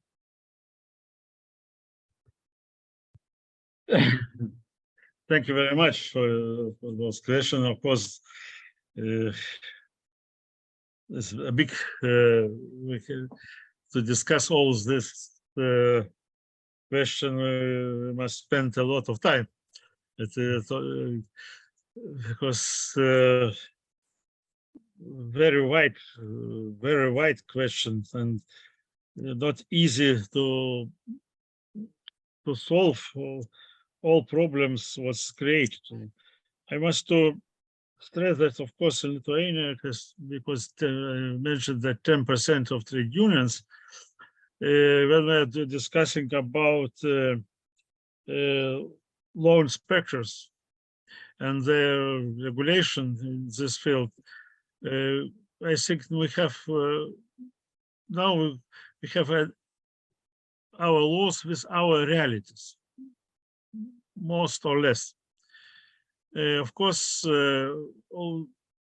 we understand that to create some structures and to involve trade unions will be it's a good way. But majority of our labor forces and our laborers are not members of trade unions. And how to protect them? Of course, my colleague mentioned that in Hungary, they need 64 years if tries to control all workplaces. I think the same will be in Lithuania. No, not a problem. But now we have very strong, very detailed laws which regulate occupational safety and health. Very detailed enough. But with control, we have big problems, especially in small enterprises, because we have no real working trade unions here. And of course, that is the main issues. Some problems appears. That is problem of individual workers and labor inspectors. That's a problem.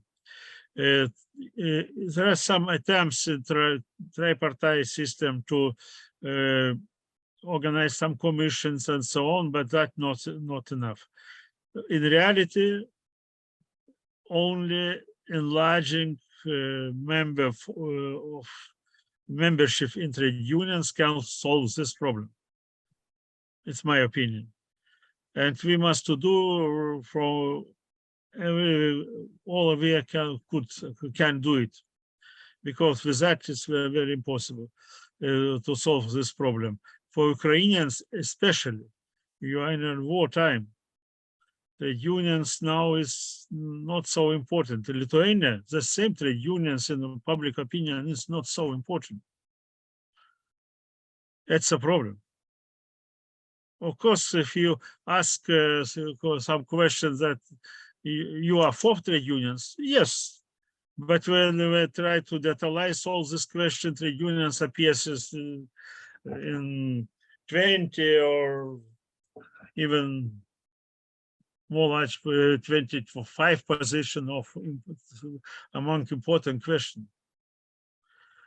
And that's because they're not active enough. And not active enough because they are split. For me, as I was a Minister of Social Affairs, the biggest problem to invite representatives of trade unions. This is a big issue for all ministers, because all they are very important and all are they are very weak. Yeah, so that's a we must think about that. And of course, concrete question about regulation and when you work as a PS, dangerous situation and for their life. Of course, regulation is very strict for us. They can say, I don't want to work in this condition, and the employer must solve this problem by regulation. But in reality, when there are no representative of trade unions in this small, especially small enterprises, consensus, always employers fight a consensus to convince workers to work in the same conditions. and only few of them try to protect this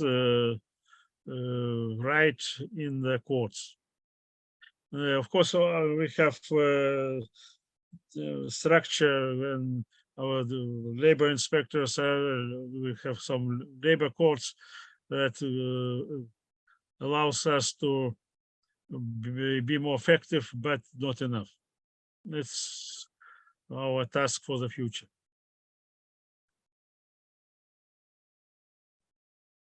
Thank you very much for the concise and very clear answers to the questions in the chat.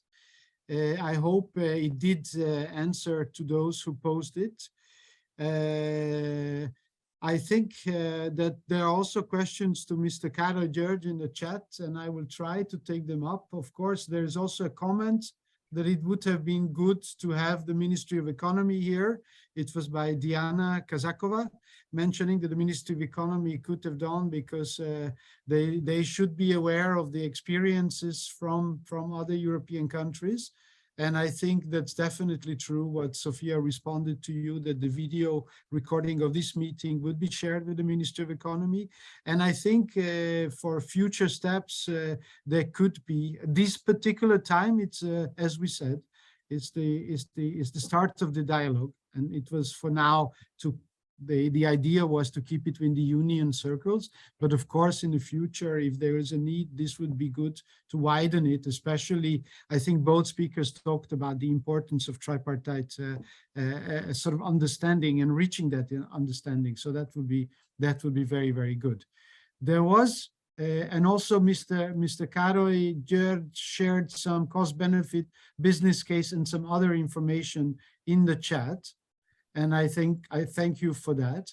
There is a question also from Diana to Mr. Karađorđe, but it could be actually also for both, saying that in Ukraine, the expenses for occupational safety and health are borne by the employers. But the compensation in case of occupational accidents and diseases are paid from the pension fund, which is owned by the state. So in this case, what are the costs for the employers in case of occupational accidents and diseases? So that's the question from Diana. And there is also another question in the chat that I would like to flag to Karo, if I may, from Vasil Andreev. And this is also a very important one. In relation to the country examples you presented, you mentioned under Poland that and basically it came through that the Polish law on social inspection is dated from 1983. So the question from Vasil is, in this case, how the powers of social labor inspection were preserved or changed after the changes in 1989. Was not the law on the social labor inspection amended following the initiative of the employer or the state? Is the question in the chat. And I think it would be good to start with these two questions, perhaps. And then we can take it from there. Okay, first of all, to Diana's point on not having the ministry here, I fully agree, because but I thought if there is anything in the world of labor, it is health and safety at work, which you can improve the situation only if all the stakeholders play together. If one is missing, it's out. Sustainable improvement you can have only if everyone is around the table. Very often, and here I sit today in the office of the European Agency for Health and Safety at Work in Bilbao, which I've been representing the Hungarian trade unions for over 20 years beyond the accession, and I was for 15 years chairman and or vice chair of the agency's board. Here I feel like being in a family, the OSH family I would call, where employers, governments, the European Commission and trade unionists are sitting together. It's really a family. We know what we want. We might differ how to achieve it, but it's like being home. Like in a family, you fight sometimes, but basically it's yours, and you feel home. And that's why the ministries, the authorities would be extremely important to be on board. But the European structures can be of help in the accession process. And this is fantastic that the accession process is beginning for Ukraine. There is the Senior Labor Inspectorate. There is a network of the senior labor inspectors of the European Union member states, which I think can be also extended to the candidate countries, which is a place for the authorities to meet and talk to each other and share experiences. Then you have also the European Agency for Health and Safety at Work here in Bilbao, which has specific programs. And I know that, Zsolt, you had some talk last week with one of the senior colleagues here, and I'm going to have tomorrow a continuation of the discussions, how we can see that the agency will find ways indirectly, according to the EU rules, because they are sometimes very restrictive, to help the process directly and open up. And then there is also the European Foundation for improvement of living and working conditions. That's the Eurofund in Dublin, which is similar to the Bilbao institution, where I will see how we can help. Now, the question about the compensation for accidents or illnesses. By the way, illnesses are quite back in terms of being registered and also noted and followed up, and that's again something. So the cost for employers. Country by country, you have different scenarios and you have different methods how to calculate. But yes, you have a workplace accident because of the employer not complying with the regulations and not applying the law, which is quite often. But finally, it's the society, the community who pays for that.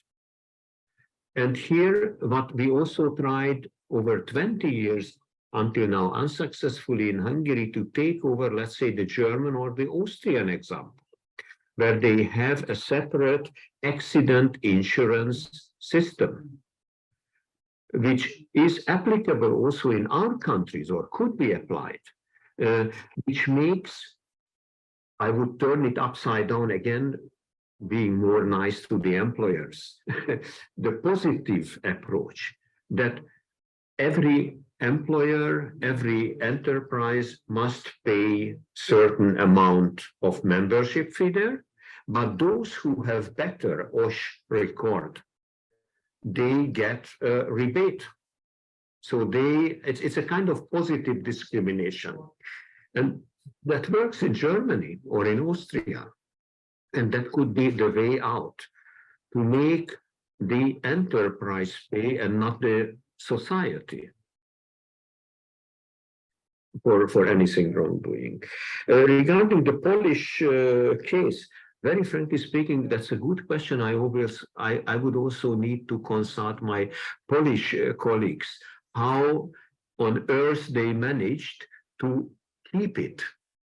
Because I understand that was the question. How did they manage to keep and maintain something which was a previously acquired right? That's what I told you, that in Hungary, our rights for kind of social labor inspections or being involved in the labor inspectorate work more directly, it was eliminated and we cannot recover it. For example, in the Czech Republic, as they are supposed to be called in the future in Czechia,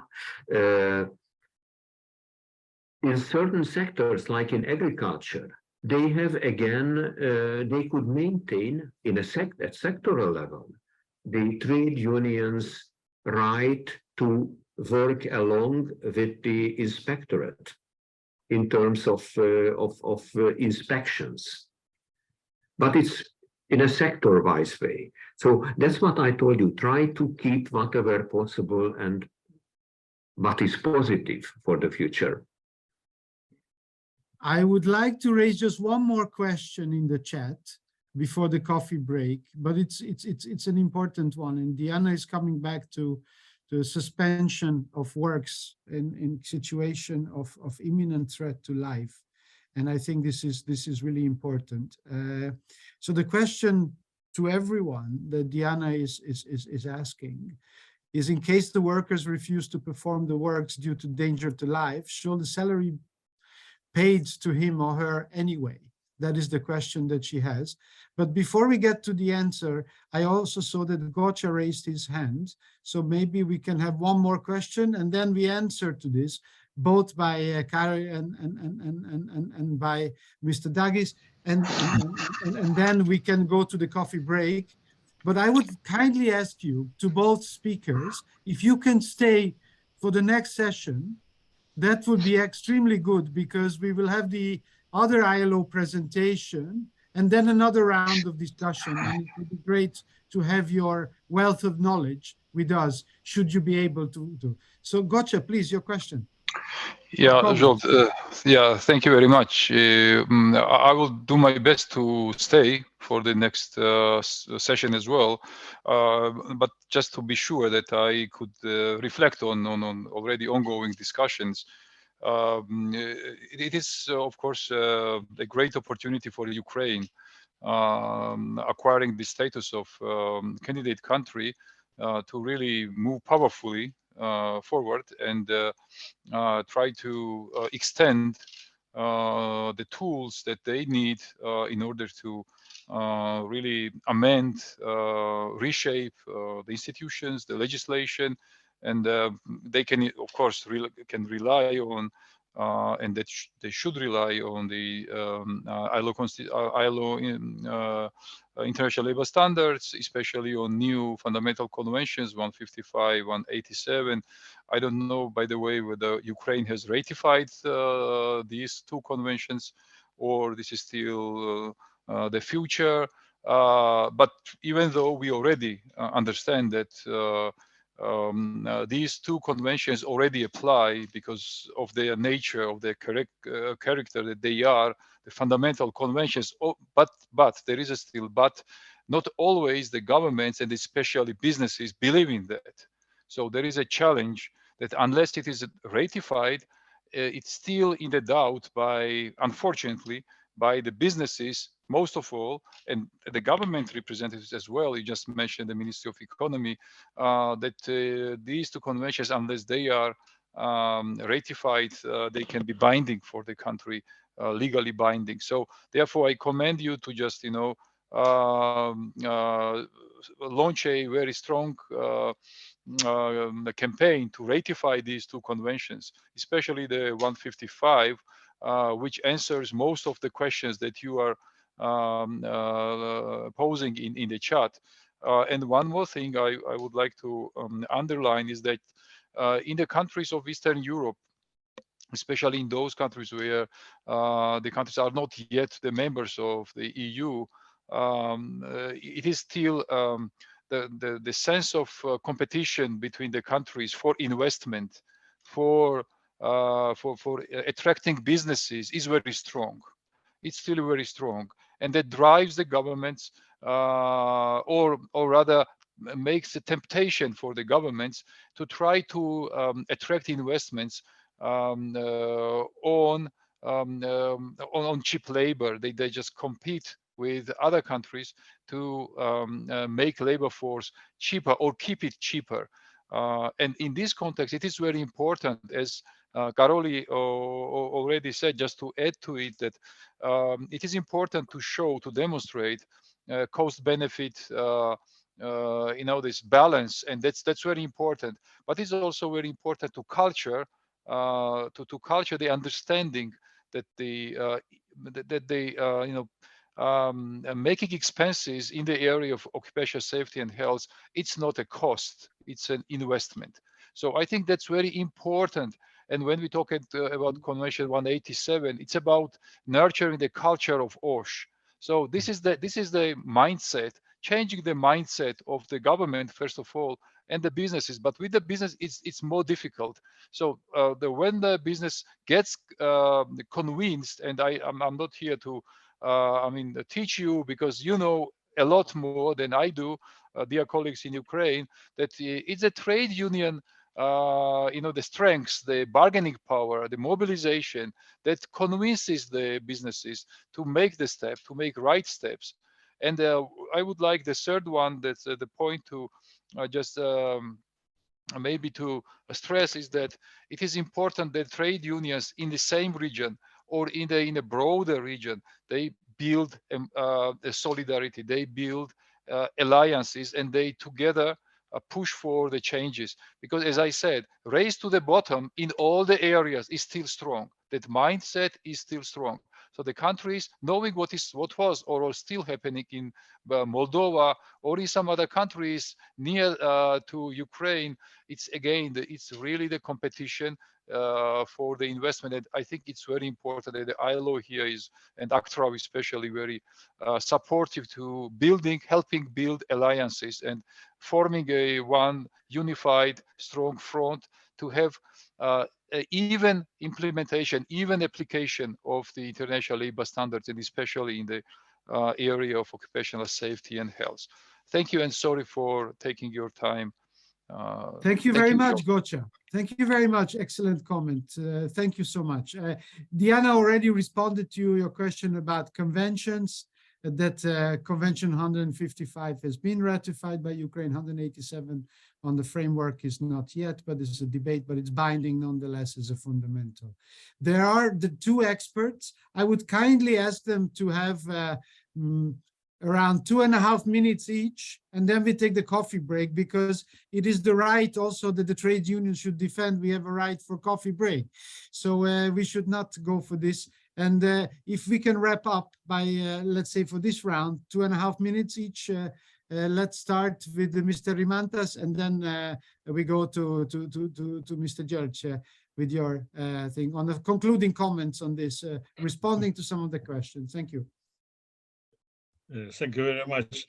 I will be very brief. I find exact article and about question is related with workers' right to work safety, and this quote article 159: a worker shall have the right to refuse to work if his safety and health are endangered, or to work in a job for which he has not been safely trained, if he is not provided with, or he is not provided with collective protective equipment, or if he is not provided with the necessary personal protective equipment. Workers' reasonable refusal to work shall not constitute a breach of his or her job duties. That is written, but in reality, not always we realized. Thank you very much. Hopefully, Diana, this answered your question, at least to the extent perhaps we can have the opportunity to do it in this round. And I would like to now, for the final concluding comments of few minutes, Kari, the floor is yours. Very quickly, I don't take 2.5 minutes. Mr. Dagis already the remuneration in case of work stoppage. Am I muted, or is it okay now? No, it's okay now. Okay, fine. So Mr. Dagis already replied, and I don't want to quote the Hungarian law. So it is basically you must have a right to remuneration if you stop working because of your life is in danger. It's beyond your responsibility. First. Second, very shortly, the trade union cooperation is extremely important in the region. And here we don't have to invent the wheel. It is done. There is a OSH network run by the Pan-European Trade Union Council of the ITUC, of the International Trade Union Confederation, where both of the Ukrainian unions are also part. The question is how we can make this network as a real functioning one. And that is something we are working on. And I think ILO and Gosha, welcome to Budapest very soon. We could explore how to do it. And tomorrow I'm also having a discussion here with the agency, how the agency can join in and support these activities for the future. So we simply have to fill in with life and explain. I take out of this discussion quite a number of issues, which we will have to explore and address in the coming period there. Thanks. Excellent. I think we have had the opportunity for a very interesting discussion, excellent presentations, and really the wealth of knowledge and a rich session. Maybe I would kindly again ask you to stay tuned, so to speak, and continue to join us, because we'll have a very interesting presentation of the Labor Administration inspection and OSH department in Geneva's take on the different models by my colleague who has been listening very carefully and attentively, Mr. Andrew Christian. But before that, let's take a quick coffee break. What I would suggest to keep it to 10 minutes, if that's acceptable to you. And then we come back in 4 o'clock Central European time or 5 o'clock Kiev time. And we resume for the last session. Is that acceptable to you all? Excellent. So dużo dziękuję za uwagę. Thank you very much to all, and then in 10 minutes we touch base. And thanks again once for the speakers. I want to see whether we have the go-ahead approval from, please turn on your cameras, those who are back, so at least we can see visually whether we have a strong presence by those that are participating today. So we have now 34 participants, I understand. That's excellent. That's the majority of participants we have had with us so far. I'm also very happy to see that we have Andrew, who is the next speaker. And also we have our earlier session experts with us that managed to stay on. This is really excellent. Okay. So if the Ukrainian translation is working, please show me with a thumbs up whether it's working currently, so that my colleague Andrew can in full certainty start. Okay. So let me just give the floor to Mr. Andrew Christian for his presentation, which is a continuation and quite logically fitting in rather neatly to what we've been discussing on, but from the perspective of labor inspection and from the ILO Labadmin OSH perspective. Andrew, without further delays, the floor is all yours, and just wanted to say that we are really happy to have you. You have been, I have had the chance to see you in action in various workshops and seminars, and always came out from these with a strong impression. So we are great to have you with us. The floor is yours. Thank you very much, Zsolt, for those kind words, and good afternoon to everyone. Just before I start, I, like the previous speakers, would like to express my solidarity with the Ukrainian people and hope for a swift and positive solution ending the war. Just wanted to say that. And thank you, Zolt, for inviting me along to speak at this event. As Zolta said, my name is Andrew Christian. Prior to joining the International Labour Organization, I worked as one of Her Majesty's Health and Safety Inspectors in the UK. I was a health and safety inspector for about 20 years. And in that time, I was a union rep and also the occupational safety and health representative in the health and safety executive in the office that I worked in. And recently at the International Labour Organization, I'm also a member of the union, the staff union. I'm on the staff union committee, and I am on the Committee for Occupational Safety and Health as one of the occupational safety and health reps. That being said, and I fully appreciate the ILO is not the manufacturing sector, it's not the construction sector or anything, but a lot of the principles and everything have to be adhered to that you have been speaking to earlier. A lot of the things I want to speak to today a little bit about international labour standards and inspection.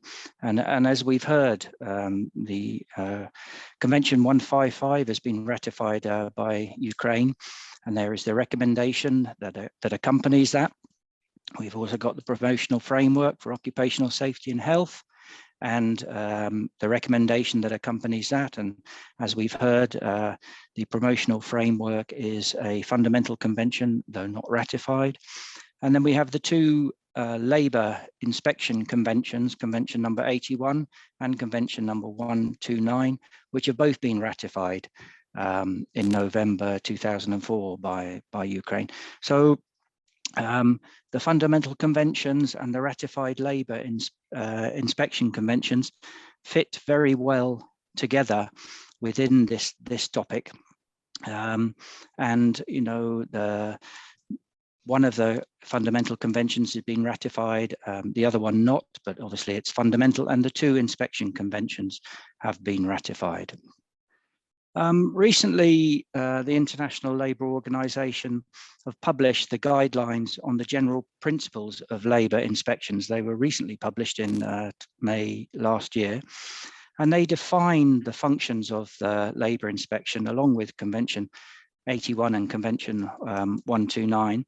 And the main function of labour inspection is to secure the enforcement of the legal provisions relating to the conditions of work while workers are engaged in that work, and the provisions relating to safety, health and welfare amongst others, insofar as the provisions are enforceable by the labour inspectors. The labour inspectors enforce national legislation. If the national legislation is silent on many issues, then a lot of the time the labour inspectors are unable to carry out any enforcement activities. And not only do labour inspectors have to enforce the legislation, they have to provide information and advice to the employers and the workers concerning the most effective means of complying with the legislation. So employers and workers have to comply with the legislation, and the inspectors will provide information and advice in relation to that, but the inspectors enforce the legislation. And it's important that the inspector's mandate is fully in line with Convention 81, we heard earlier this afternoon. Despite the fact that some member states have ratified conventions, sometimes they're not fully enforced. And for example, in Convention 81, the inspectors should have the right to carry out unannounced visits, unannounced inspections. And in many situations, inspectors have to give advance notice, which isn't seen in the convention. The labour inspection staff must be composed of public officials. Labour inspection is a public function, as Joaquin mentioned to begin with, and therefore labour inspectors should be public officials. But as we've also heard, it's not just the employers or just the workers or the labour inspectors who can ensure safe and healthy working conditions at a work site. This needs to be everyone working together, and there needs to be collaboration between the labour inspectors and the employers and the workers' representatives and the workers at the workplace level. And this is achieved during the inspection visits and the investigation of complaints, accidents and diseases. And of course, there can be other meetings as well between the representatives of the Labour Inspectorate and with the representatives of the organisation of employers and workers discussing things. You can have sectorial meetings, which one issue has been mentioned before.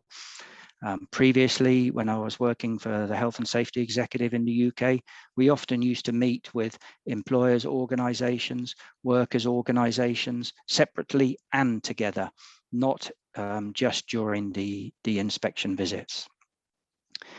And another thing that has been mentioned today is how long it would take all the inspectors to visit every single workplace.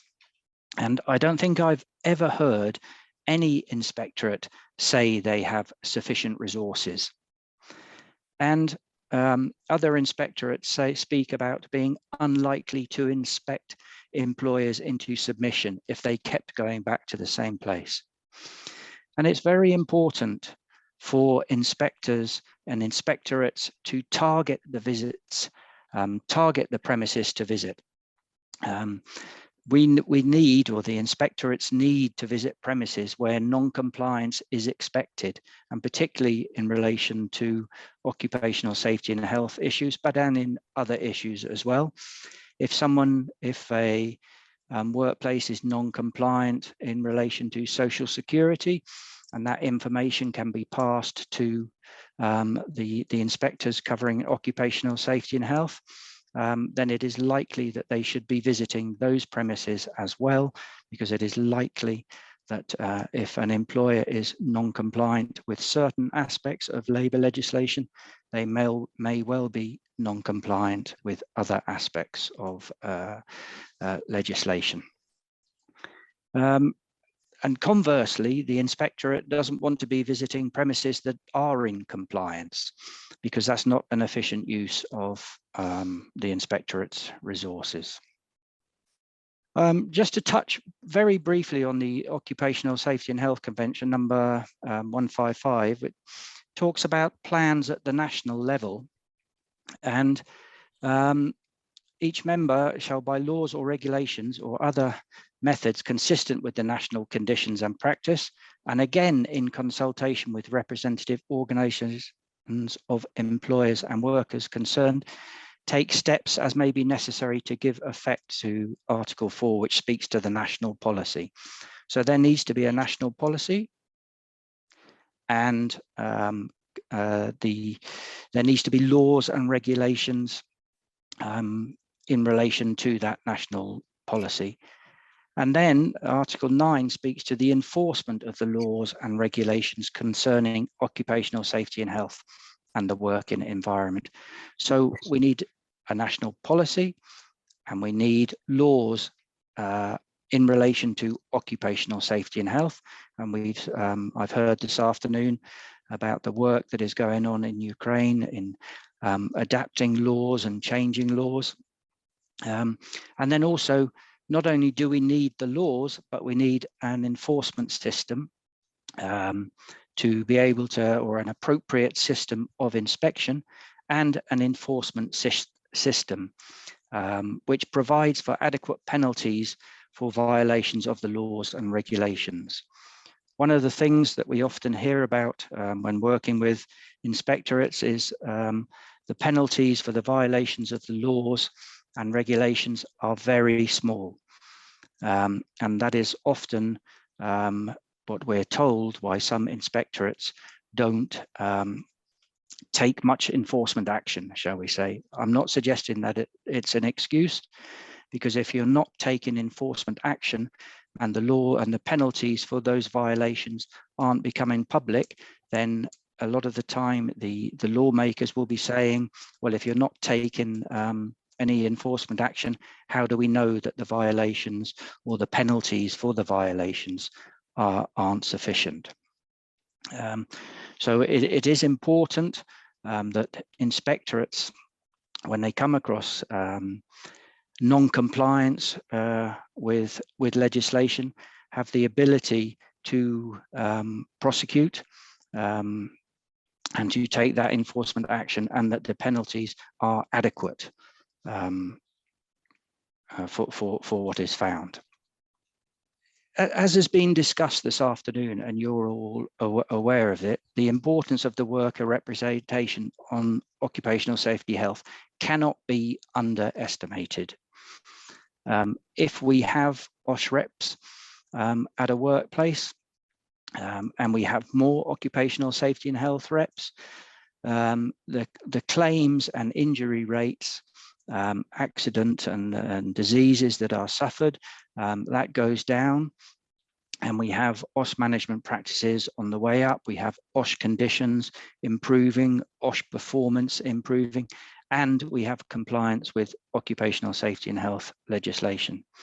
But we need everyone to work together. Whilst I say, and whilst the slide here says that the importance of worker representation cannot be underestimated, everyone needs to be working together. If we have a management or an employer who is committed to occupational safety and health, they're committed to working with the workers, with the work representation, the workers' representation, then we will have a much safer workplace, much safer, much less likely to be suffering from occupational accidents and illnesses. And again, as I think has been mentioned by the previous speakers, I was going to speak to the modalities of worker representation. There is no uniform approach. And as we've heard from the previous speakers today, in the examples that have been given, there is a big difference in the way or the modalities of the worker representation in the previous presentation. So there is no uniform approach. It's dependent on national legislation and the national situation. And I think that is where in Ukraine, everyone needs to be working together, as we have heard, to identify what is going to be the best way of working in relation to worker representation on, or continued worker representation on occupational safety and health. So just to mention some examples here, we have workers elected to represent workers only and specifically and exclusively on occupational safety and health. So they may be specialized occupational safety and health representatives. Then we can have joint occupational safety and health committees where representing workers on OSH, occupational safety and health.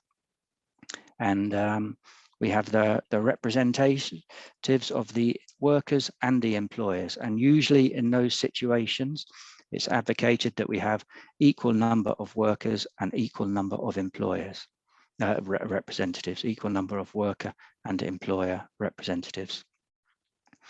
Sometimes workers are elected to represent workers on all labour-related matters.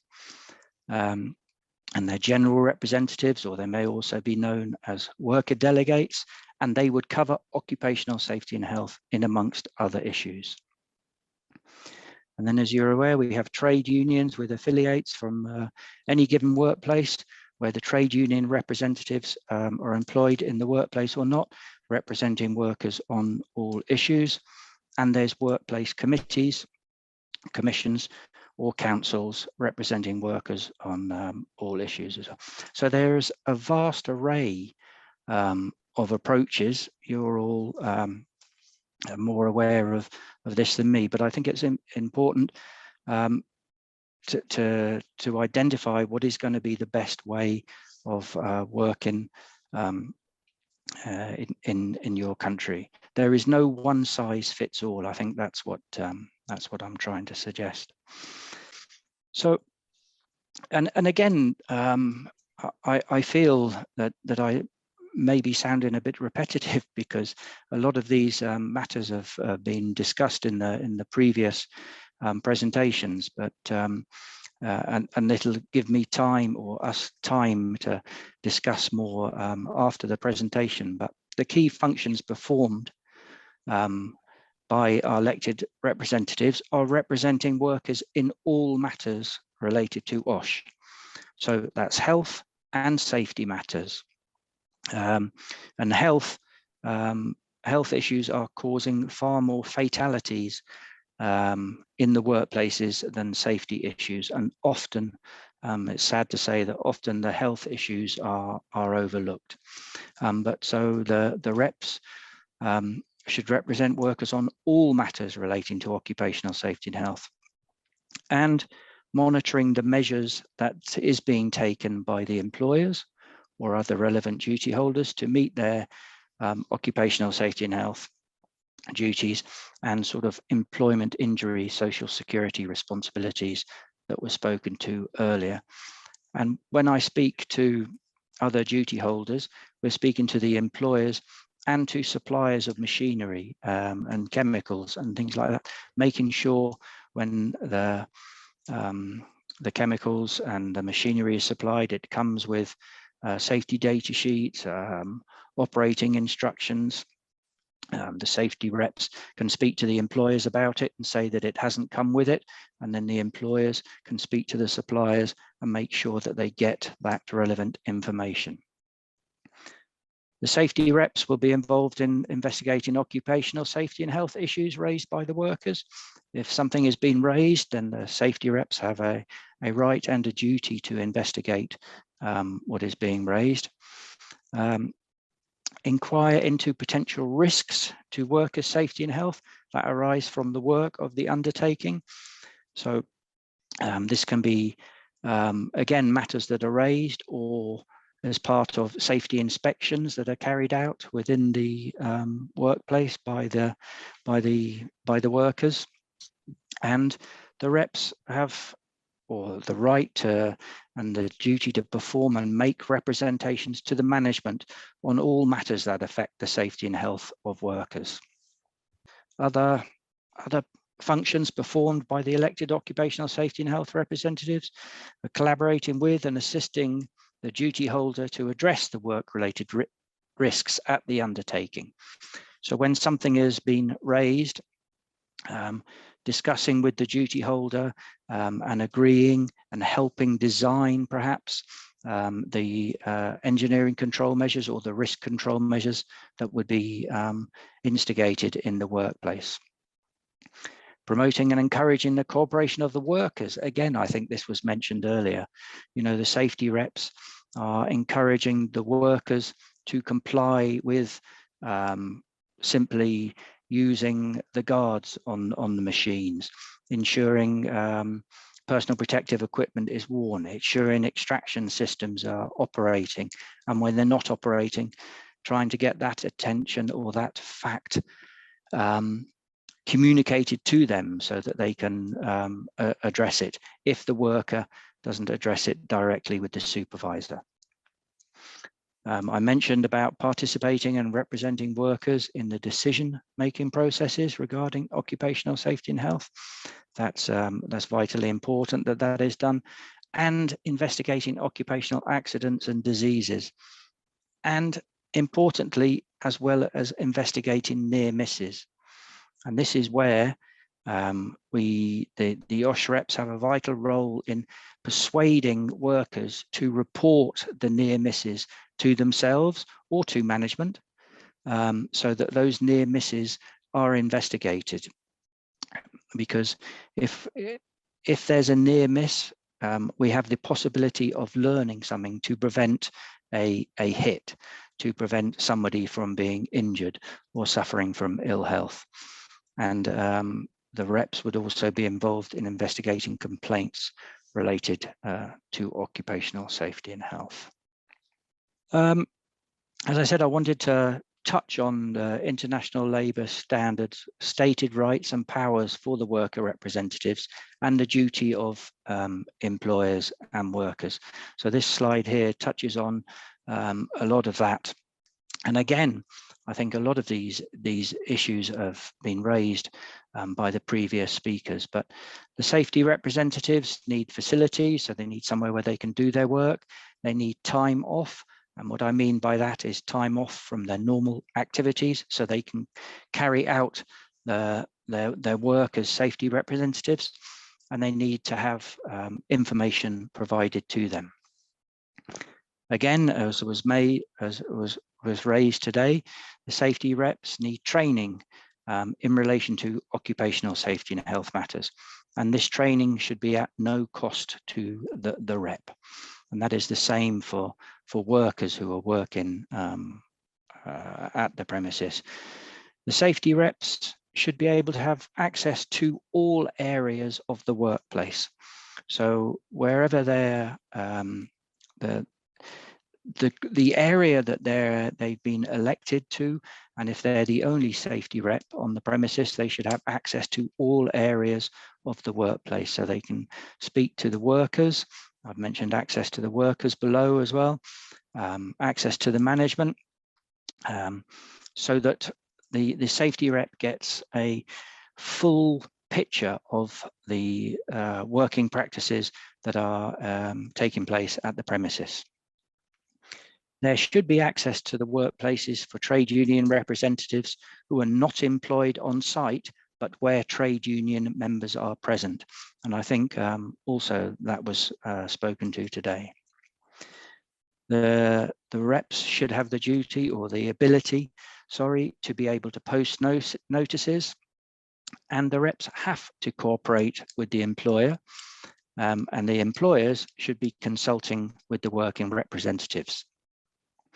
And in regard to occupational safety and health, the workers' representatives are able to participate in decision-making processes, particularly with regards to occupational safety and health. And they should be able to access external expertise. And that may be within the union itself or outside the union.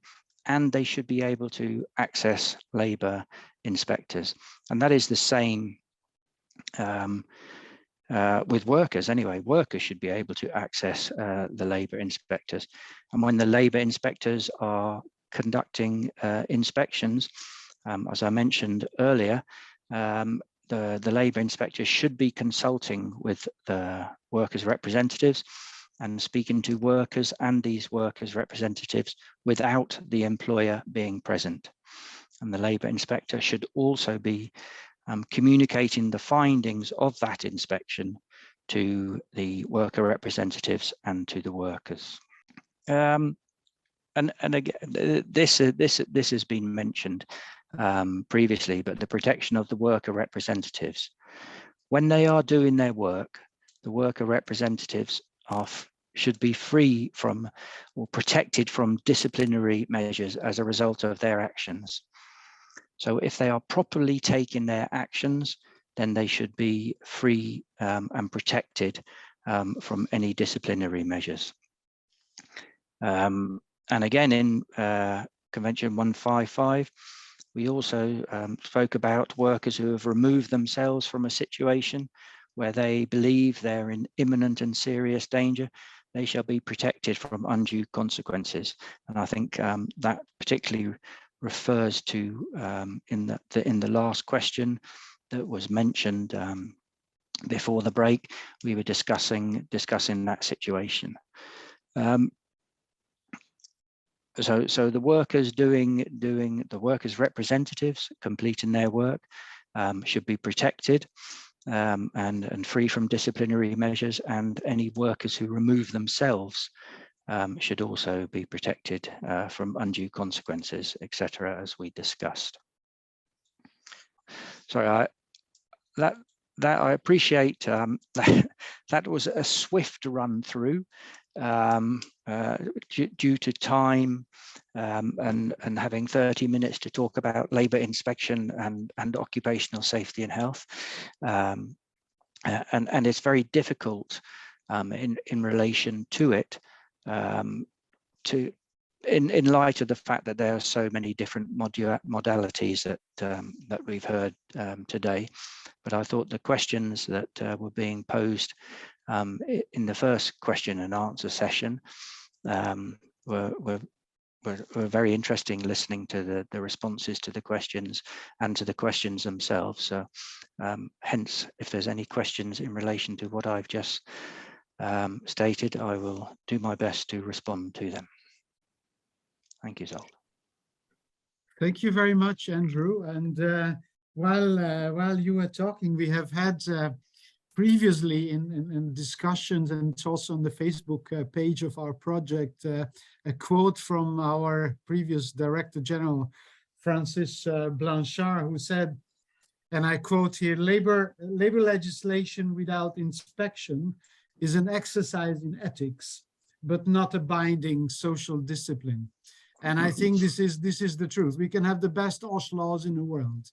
If there is no enforcement, and this is what also Andrew talked about, it will just remain as such. And I thought that this quote is particularly applicable to the presentation. There were, Andrew, some already questions in the chat, especially from Yuri Andrievsky, basically mentioning one comment and one question to you in relation to this. Basically, since the adoption of the law on state control over economic activities, the Convention 81 and 129 are not complied with as a part of control over compliance with OSH. So basically, Mr. Andrievsky is saying that since 2007, the provisions of the Conventions 81 and 129 are violated in Ukraine. In addition to that, there's a question. Andrew, how do you think if the decision of the government to limit labor inspectors' control of compliance with OSH legislation during the martial law, is it in line with the ideology and philosophy of OSH?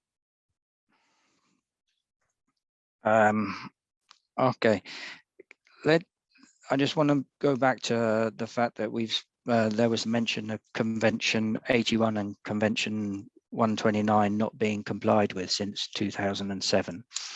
That I think, I don't want to sidestep the question, but I think that's a question for the Committee of Experts on the application of conventions and recommendations, seeing as that would be for them who would determine whether a country that has ratified the conventions is implementing the conventions correctly. And I don't know whether there's been any comment from the committee in relation to that aspect. Andrew, may I just jump in here just to Please. also, because something that first of all, there's also another question from Mr. Sergei Simenko for you from the KVPU, from the trade unions, asking whether the consultations with workers' representatives is a formal process or is it a formal protocol. I just want to jump back to the previous question as such. Indeed, the Committee of Experts and the comments, Sophia might correct me if I'm wrong, but I think we have that available on our website. It's compiled with. And the last time there was reporting due on the implementation of conventions related to ILO, there was a mention in the Committee of Experts comments about 877 and its non-compliance with and the issues related to this. I think it's from 2019, the latest Committee of Experts comments on 81 are applicable. If we find it till the end of the meeting, we can share it in the chat. Otherwise, we promise to share it with you. I think in the languages of the committee of the supervisory bodies, it is accepted. And I would like to take that small question on the martial law, because that's also, I don't want to throw Andrew into a whole debate on the martial law. And I think that's a whole entire different process. And again, on that, there are talks ongoing in relation to the possible supervisory mechanisms of the ILO, but basically suspension of some core labor rights in the time of war. It's not that the ILO is per se against, but it needs to be limited in time and well explained.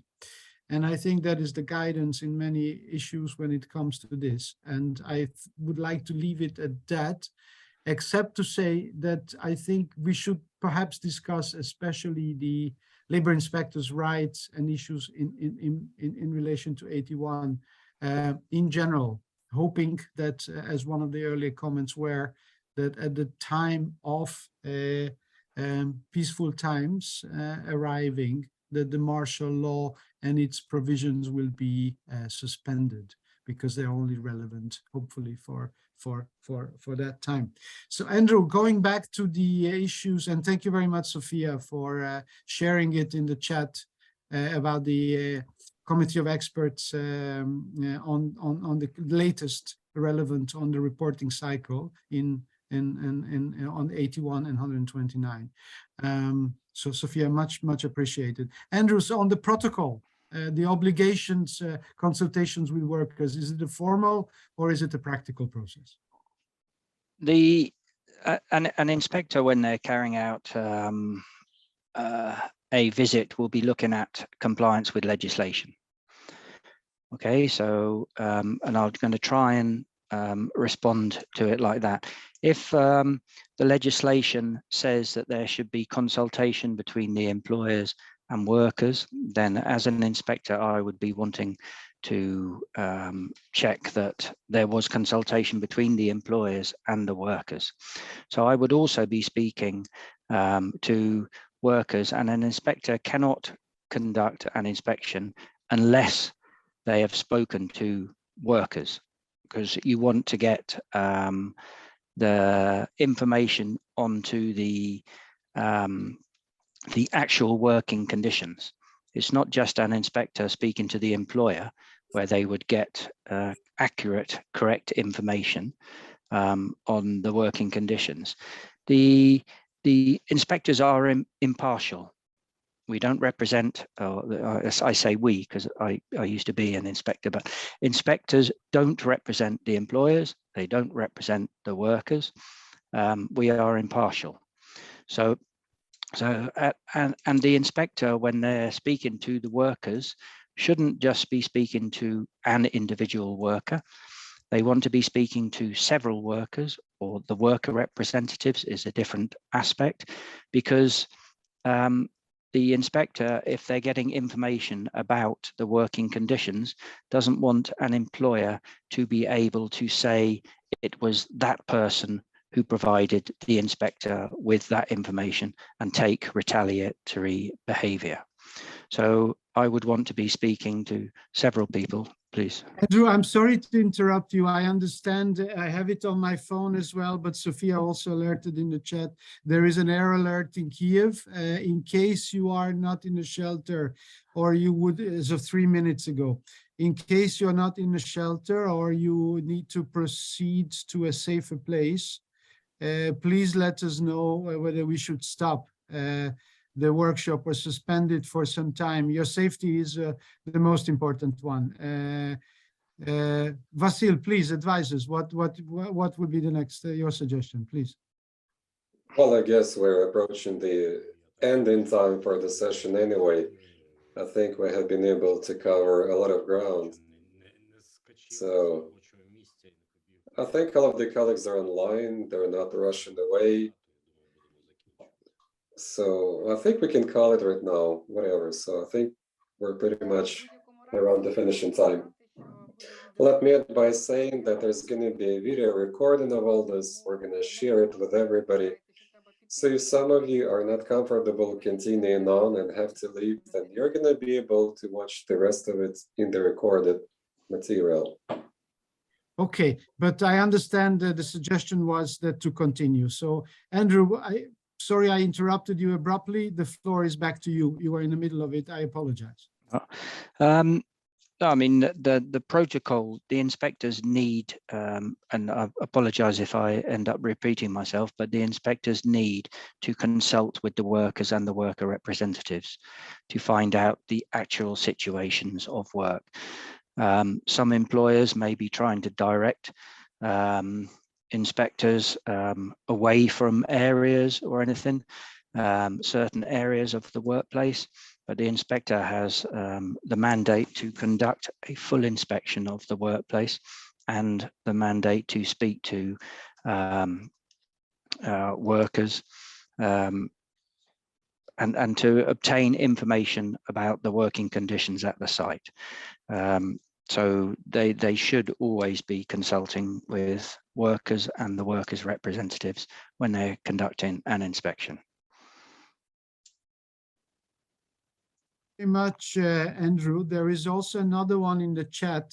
It's in Ukrainian, but I'll try to translate. So with what normative documents is regulated the possibility of the workers' representative, and in breaks the TU inspector, Sophia already did, to conduct inspection visits where there are the members of the trade unions?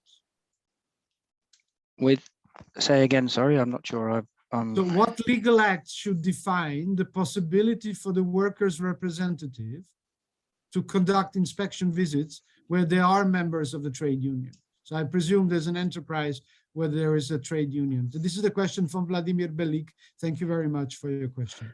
Well, national legislation should allow for it.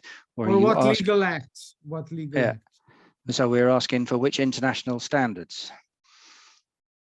I think it's going to be recommendation 164, but I'd have to check. Asking me the exact number is.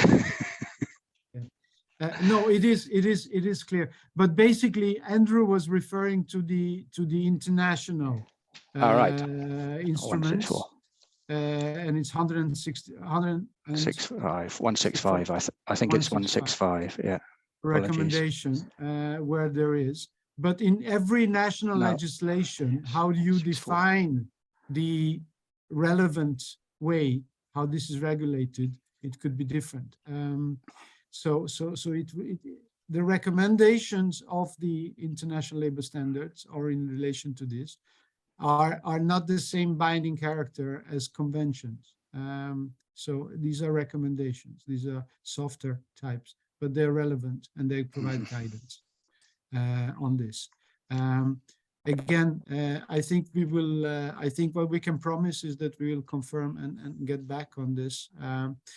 But basically, should it be? I would add even this question in addition to Mr. Belik's question. Should it be a legal act to define this, or it can be a practice or issues? I'm taking it to sort of twisting it a little bit.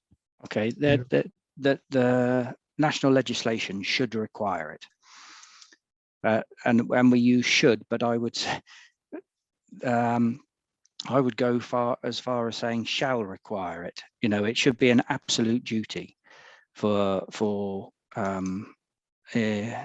inspectors to consult with workers and employers, and that should be it. The international labour standards will be saying should speak to it. There's not very many international labour standards that use the term shall, placing the absolute duty, but the national legislation should require inspectors to be speaking to workers representatives and employers. Thank you, Andrew. I think we have now 15 minutes left till the end of this, and I would like to leave some sufficient time for the wrap up. Are there any urgent questions to any of the speakers that has not been answered or not asked so far? Because in this case, and unless there is an urgent question, what I would like to do is to give let's say there is one by Vasil. Sorry, excuse me, Vasil, the floor is yours. I think I'm going to speak for all of the fellow colleagues,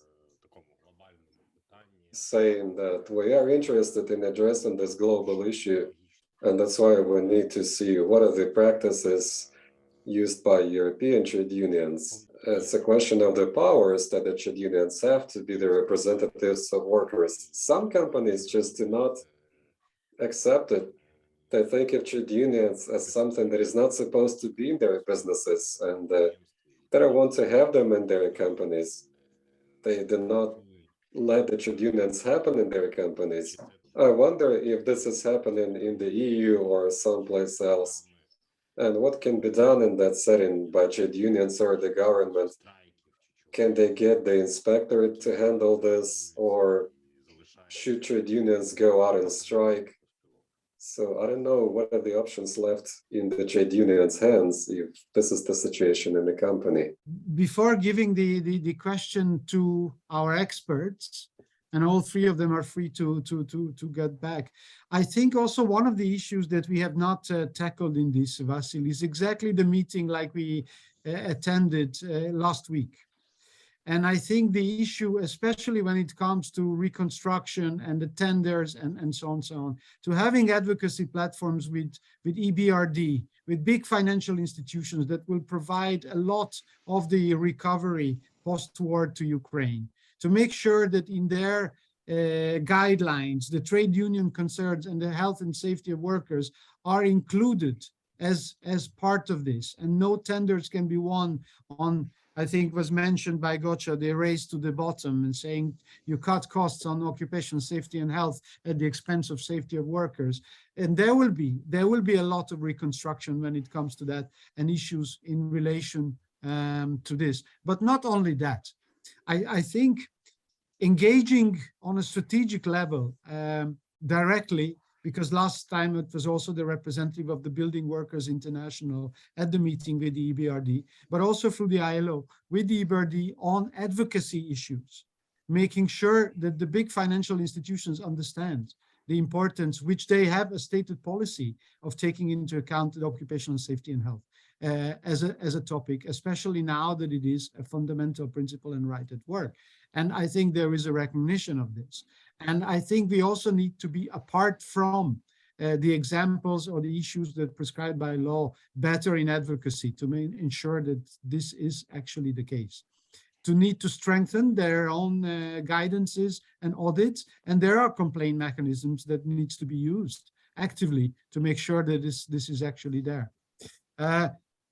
I would give the floor to Gocha, and then I would like to ask before the final wrap up, to have all the experts perhaps a short final remarks, partially also maybe answering to the last question. Gocha, the floor is yours. Colleagues, the two things, just to react to what was already said, not to forget about it. If I remember correctly, when the ILC last year adopted the resolution to add these two conventions to the framework of fundamental principles of rights at work, it was mentioned that I think in an explanation note, I saw it that in the intergovernmental agreements or the documents or guides, the guidelines that the international financial institutions have, where they mention fundamental conventions as precondition to any cooperation, etc., to giving loans or to enter into trade agreements and allow all the benefits of trade agreements, taking into account the fundamental principles of rights at work. It is not automatically given that these two conventions would add to those 8 conventions that are mentioned in the agreements. So, for instance, you mentioned, Jolt, EBRD, right? And we know that EBRD and IFC and some other international financial institutions have in their social performance codes these fundamental principles and rights at work mentioned. So it still needs an effort from the trade unions. I understand that employers will not be doing that, to negotiate with the governments, that they renegotiate with their trade partners, or push for the IFIs to include these two conventions, to add these two conventions to those 8 already that are in force and are already in their policies. This is very important, I think, and that's why it's more important, even more important, to have these two conventions ratified. Then they become really legally binding, with no questions, with no risks, that not to be accepted by the employers and the government as well. Another issue is that the discussions the colleagues had concerning the trade union OSH representatives to have the right to inspect, to undergo the inspection. I looked at the Convention 155, and it says that the workers or their representatives or their organizations in the enterprises. So I think there is this not a misunderstanding, but old concept running against the new ideas that I think we are gathered here to discuss that as well, that the trade unions in most of the countries in our sub-region still keep their own labor inspections. And this topic is very much known to Zsolt, I remember, from Georgia. Although in Georgia, the trade unions long time have discontinued having labor inspections, their own labor inspections. But still many trade unions try to have one, and to, as an alternative to the state labor inspection. So the Convention 155 really encourages the workplace cooperation on the enterprise level, but it allows to bring an expert or consultant from the outside when the trade union or the workers' organization that exists in the enterprise insists on that. So I think we have to focus on, mainly the trade unions should focus on the representation in the enterprise and less on trade union inspection per se, because that will create the tensions, that will create the problems. Therefore, it is important, and I think very useful, that the Convention 155 talks about the workplace cooperation on the level where each and every trade union, if there is a trade union, can have their representatives as workers' representatives in OSH, and therefore, strengthen the social dialogue. And also Convention 155 is very good, saying that all the information that is related to safety and health should be disclosed by the employer, even the confidential ones that are labeled as confidential ones, of course with due respect for non-disclosure of that information. And that is a very strong instrument to promote social dialogue and the position trade unions as real strong representatives of workers' interests. And that's also a tool to better organize, to attract more members to the trade union.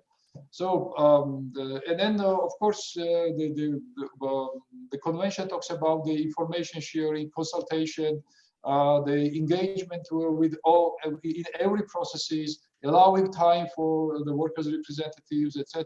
So this is very important. The Convention 155 is ratified by Ukraine. That's good to know. That's good to know. And what is now is important is to implement, to apply it into the practice. So therefore, this ILO, and I understand the project of Zsolt is there to support this, and the trade union strategies, the ideas in this area, both to maybe shape the legislation, to strengthen institutions, look for the gaps in the regulations if there are some, to address them in a sustainable way, so that the convention is not only on the paper, it does not remain on the paper, but also it can be really exercised, and the workers can feel the benefit of it.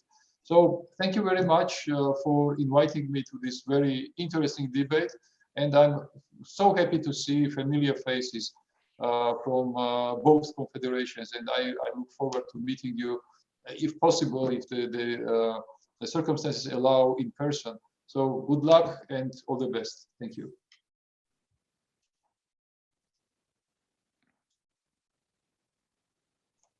Now you are muted, Jolt. I would thank you very much, Gocha, for this intervention. I would like to give the round for the final comments to Mr. Karo George, to Mr. Rimantas Dagis, and then the representative of FPU and KVPU in concluding remarks. Also for the FPU and KVPU, please tell us overall about the meeting, your take on this, but also some of your recommendations for the future and as to the next steps. But first, let's go to our other two experts.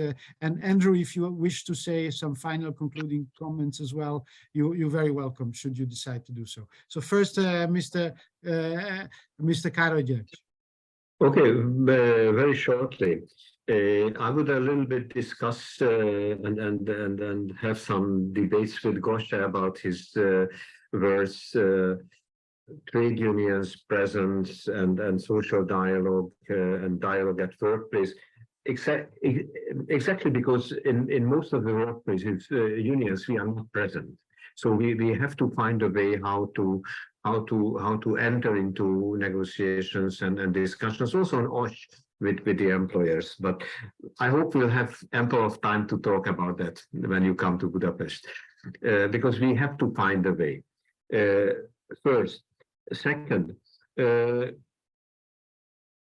public procurement and certain preconditions. Yes, it is the task of the international trade union movement and the European to come to terms with the international financial institutions, with the international community, with the European Commission, that there are basics and red lines whenever support is provided or public money is used. At least when public money is used, then there has to be certain basics which must be met. Full stop. And that should be the precondition. And that's a way to put a bit of pressure on the beneficiaries. Even that might not work very well, because that's one thing is to have a ratification of a convention or transposition of a European directive, the acquis communautaire. But the question is, what happens when something is not met?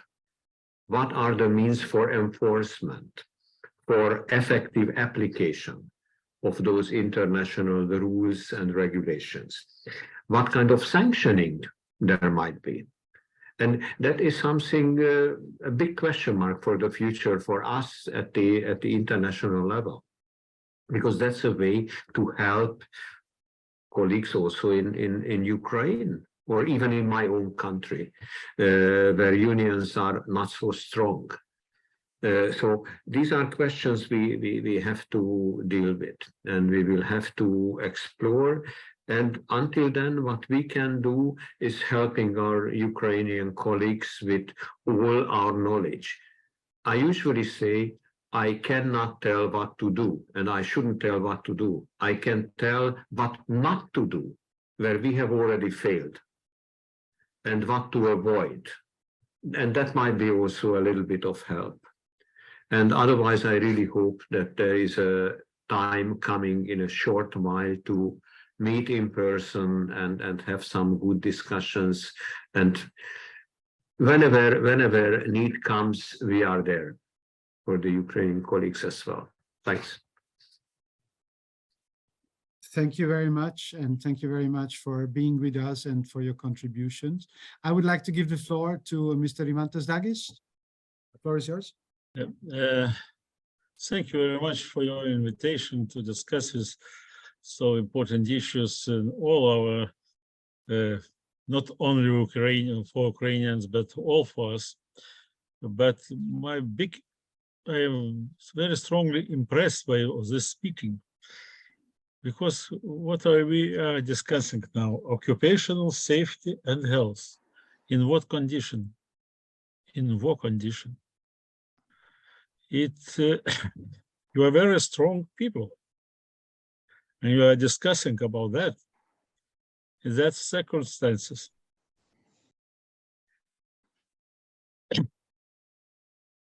Talking about all our questions we discussed before, my advice is for you is that it's very, as Karoli said, it's very easy to adopt some directives, recommendation formally. No problems for politicians. 1 week work, we can write everything as you want. Another question, how to realize that? If some laws will adopt it without real consequences for our people, and for all these laws, duties will be in the trade union side, that is not very good, because people realize that trade unions can do all these things, and they will weaken their position as a society. You must be very careful. So I mentioned before that you must look at the future, some real steps, what you can do. Because trade unions in our country and in your country and all our regions, their transformation for Soviet system, for them, the main was to show that they are real structures which are needed for our people. Not formal, but real. So my advice for you will be very careful and you are strong enough, but be very careful. Thank you very much. Thank you very much. And thank you very much for being able to be with us and supporting this endeavor.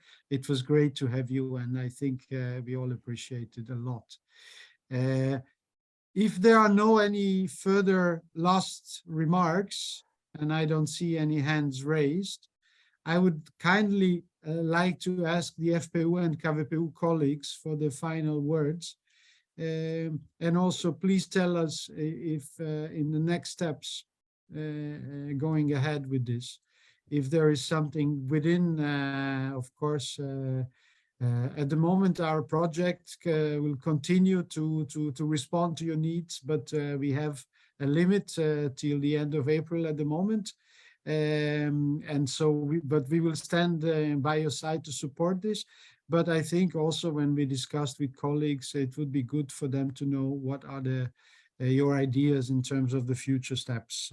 What are you planning to do in terms of discussing this change of model, change of approach, and how this could be supported in the process. So please, I would like to give first the floor to Vasil, and then we go to Mr. Simenko, I believe, from because I don't see Mr. Tulay. So please, Vasil, the floor is yours. Thank you, Zsolt, and thank you, colleagues. I really appreciate all of these presentations and overviews and the information you have shared this time. Diana is rightly saying that the ratification of the convention in this country does not necessarily mean the convention will be implemented appropriately.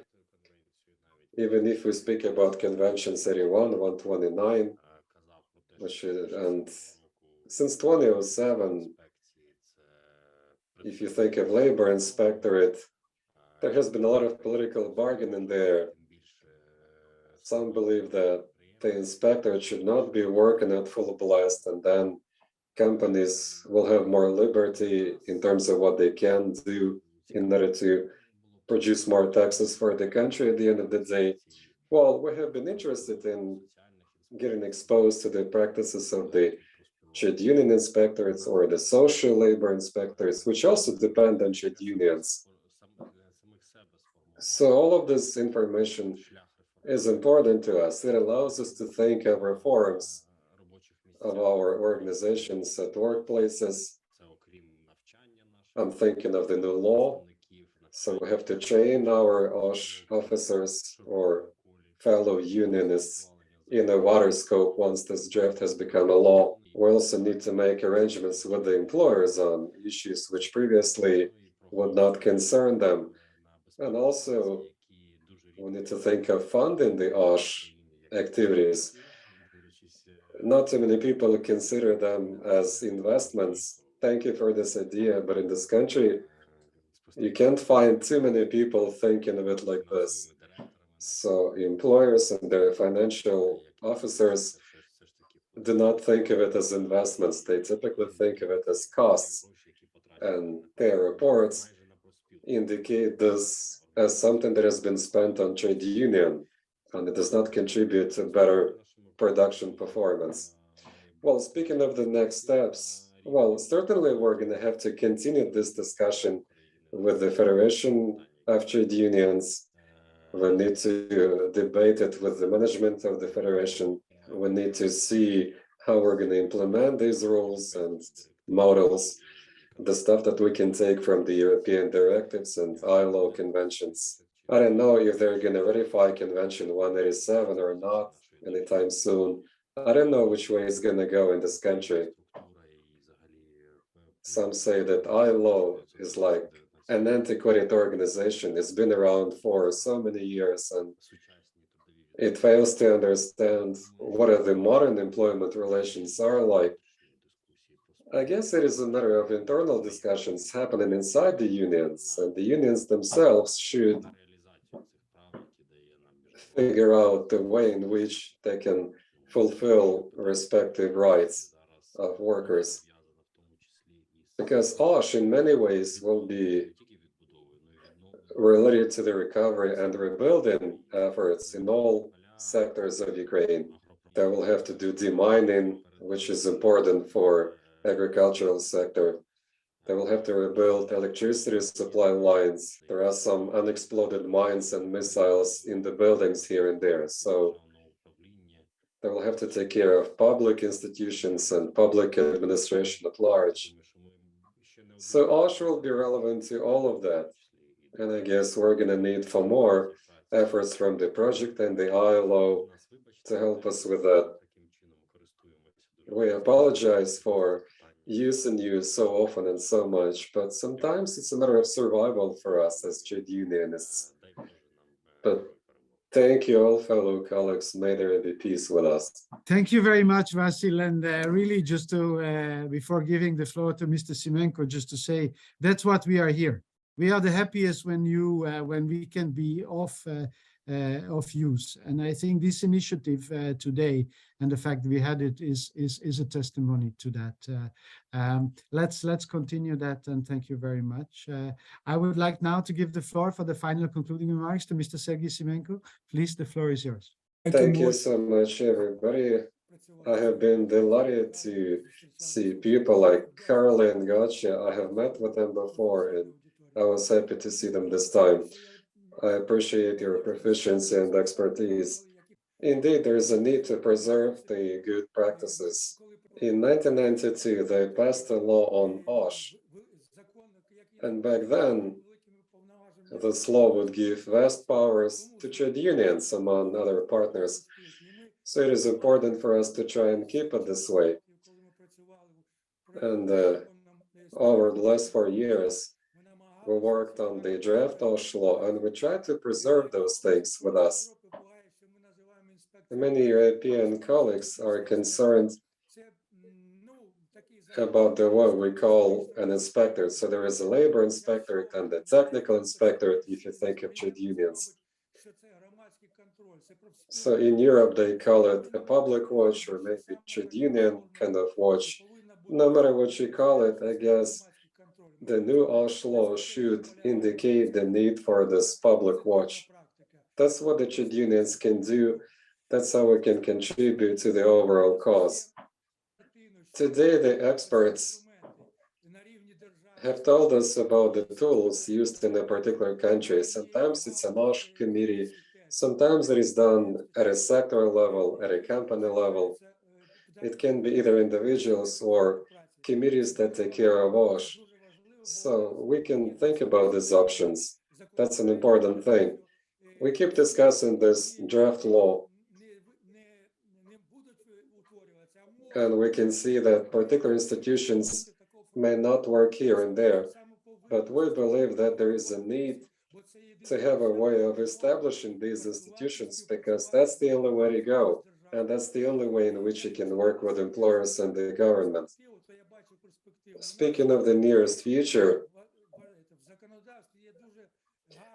in the current legislation, there is a novelty about the OSH Commission, but it's not working the way it does in Europe. You know, this OSH Commission is supposed to take care of control over workplaces. I guess it's a very promising thing to the trade unions here. When we get together like this as experts and discuss things, it's a really useful exercise, and I wish we had more people from the European trade unions joining this call. We might speak about some regulations and novelties in them. That's all right. I could hear Vasily say that law enforcement is lingering in this country very often. So if we had more people from European trade unions taking part in this call, it would be even better. They would be able to tell us how to use the existing directives and legislative provisions in the work they do. And we would get a better idea of how we should do it in our work here. I appreciate you all, Sophia and everybody. You have been able to prepare a lot of useful materials for us, and this really keeps us going. Thank you. I appreciate this cooperation, and hopefully ILO will be by our side when it comes to improving the OSH legislation. Thank you. Thank you very much. Thank you very much, Mr. Simenko. It has been our pleasure and honor to work with you on these issues. I also thank you. I noted your recommendation as well for the more European trade union colleagues in the next one. So that's certainly something that we have taken note of, and it will enrich the discussion further.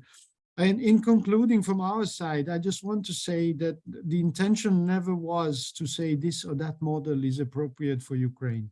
And I think this is what also Mr. Andreev have mentioned, that there will be discussions in the presidiums, even the management and others, about what is best and most appropriate for Ukraine. There will be a Ukrainian model, the model that fits you and your situation and your issues. I think today what we aimed for, and I think our ambition was pretty modest, to start the conversation, to start the discussion, get familiar with some thinking. One afternoon in itself will not resolve the whole issues as it is, but it can start. It can start a discussion, because I still believe, and colleagues especially know this, that at a time a year ago, just before the situation turned for the worse, when we were discussing the draft OSH law, one part of the issue was to find a way how to transition in this particular issue that we're discussing today, the rights of workers, especially in difficult areas, and how to transition this whole issue in relation to European Union integration, trying to safeguard and maintain, and this was also mentioned by the speakers, most of the issues related to the union's rights, and so on and so on. So in fact, there shouldn't be losers in entering the European Union. To the contrary, how to find a transition way to maintain some of the rights of workers. You cannot explain to a minor who joined at the age of 18 with a danger pay and the hope of a retirement early at the age of 55 that now all of a sudden the rules have changed just because there is a new OSH law. There have to be a just and a proper transition, but also it needs to be the one looking into the prevention and the real risk assessment, putting the preventive effort at the heart.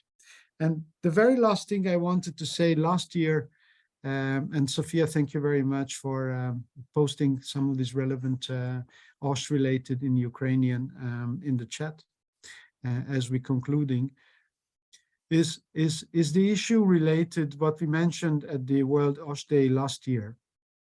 As I did the research a little bit into looking into OSH issues at the time of war, and the International Labour Conference in 1941 itself being held the ILO in exile, and so on and so on.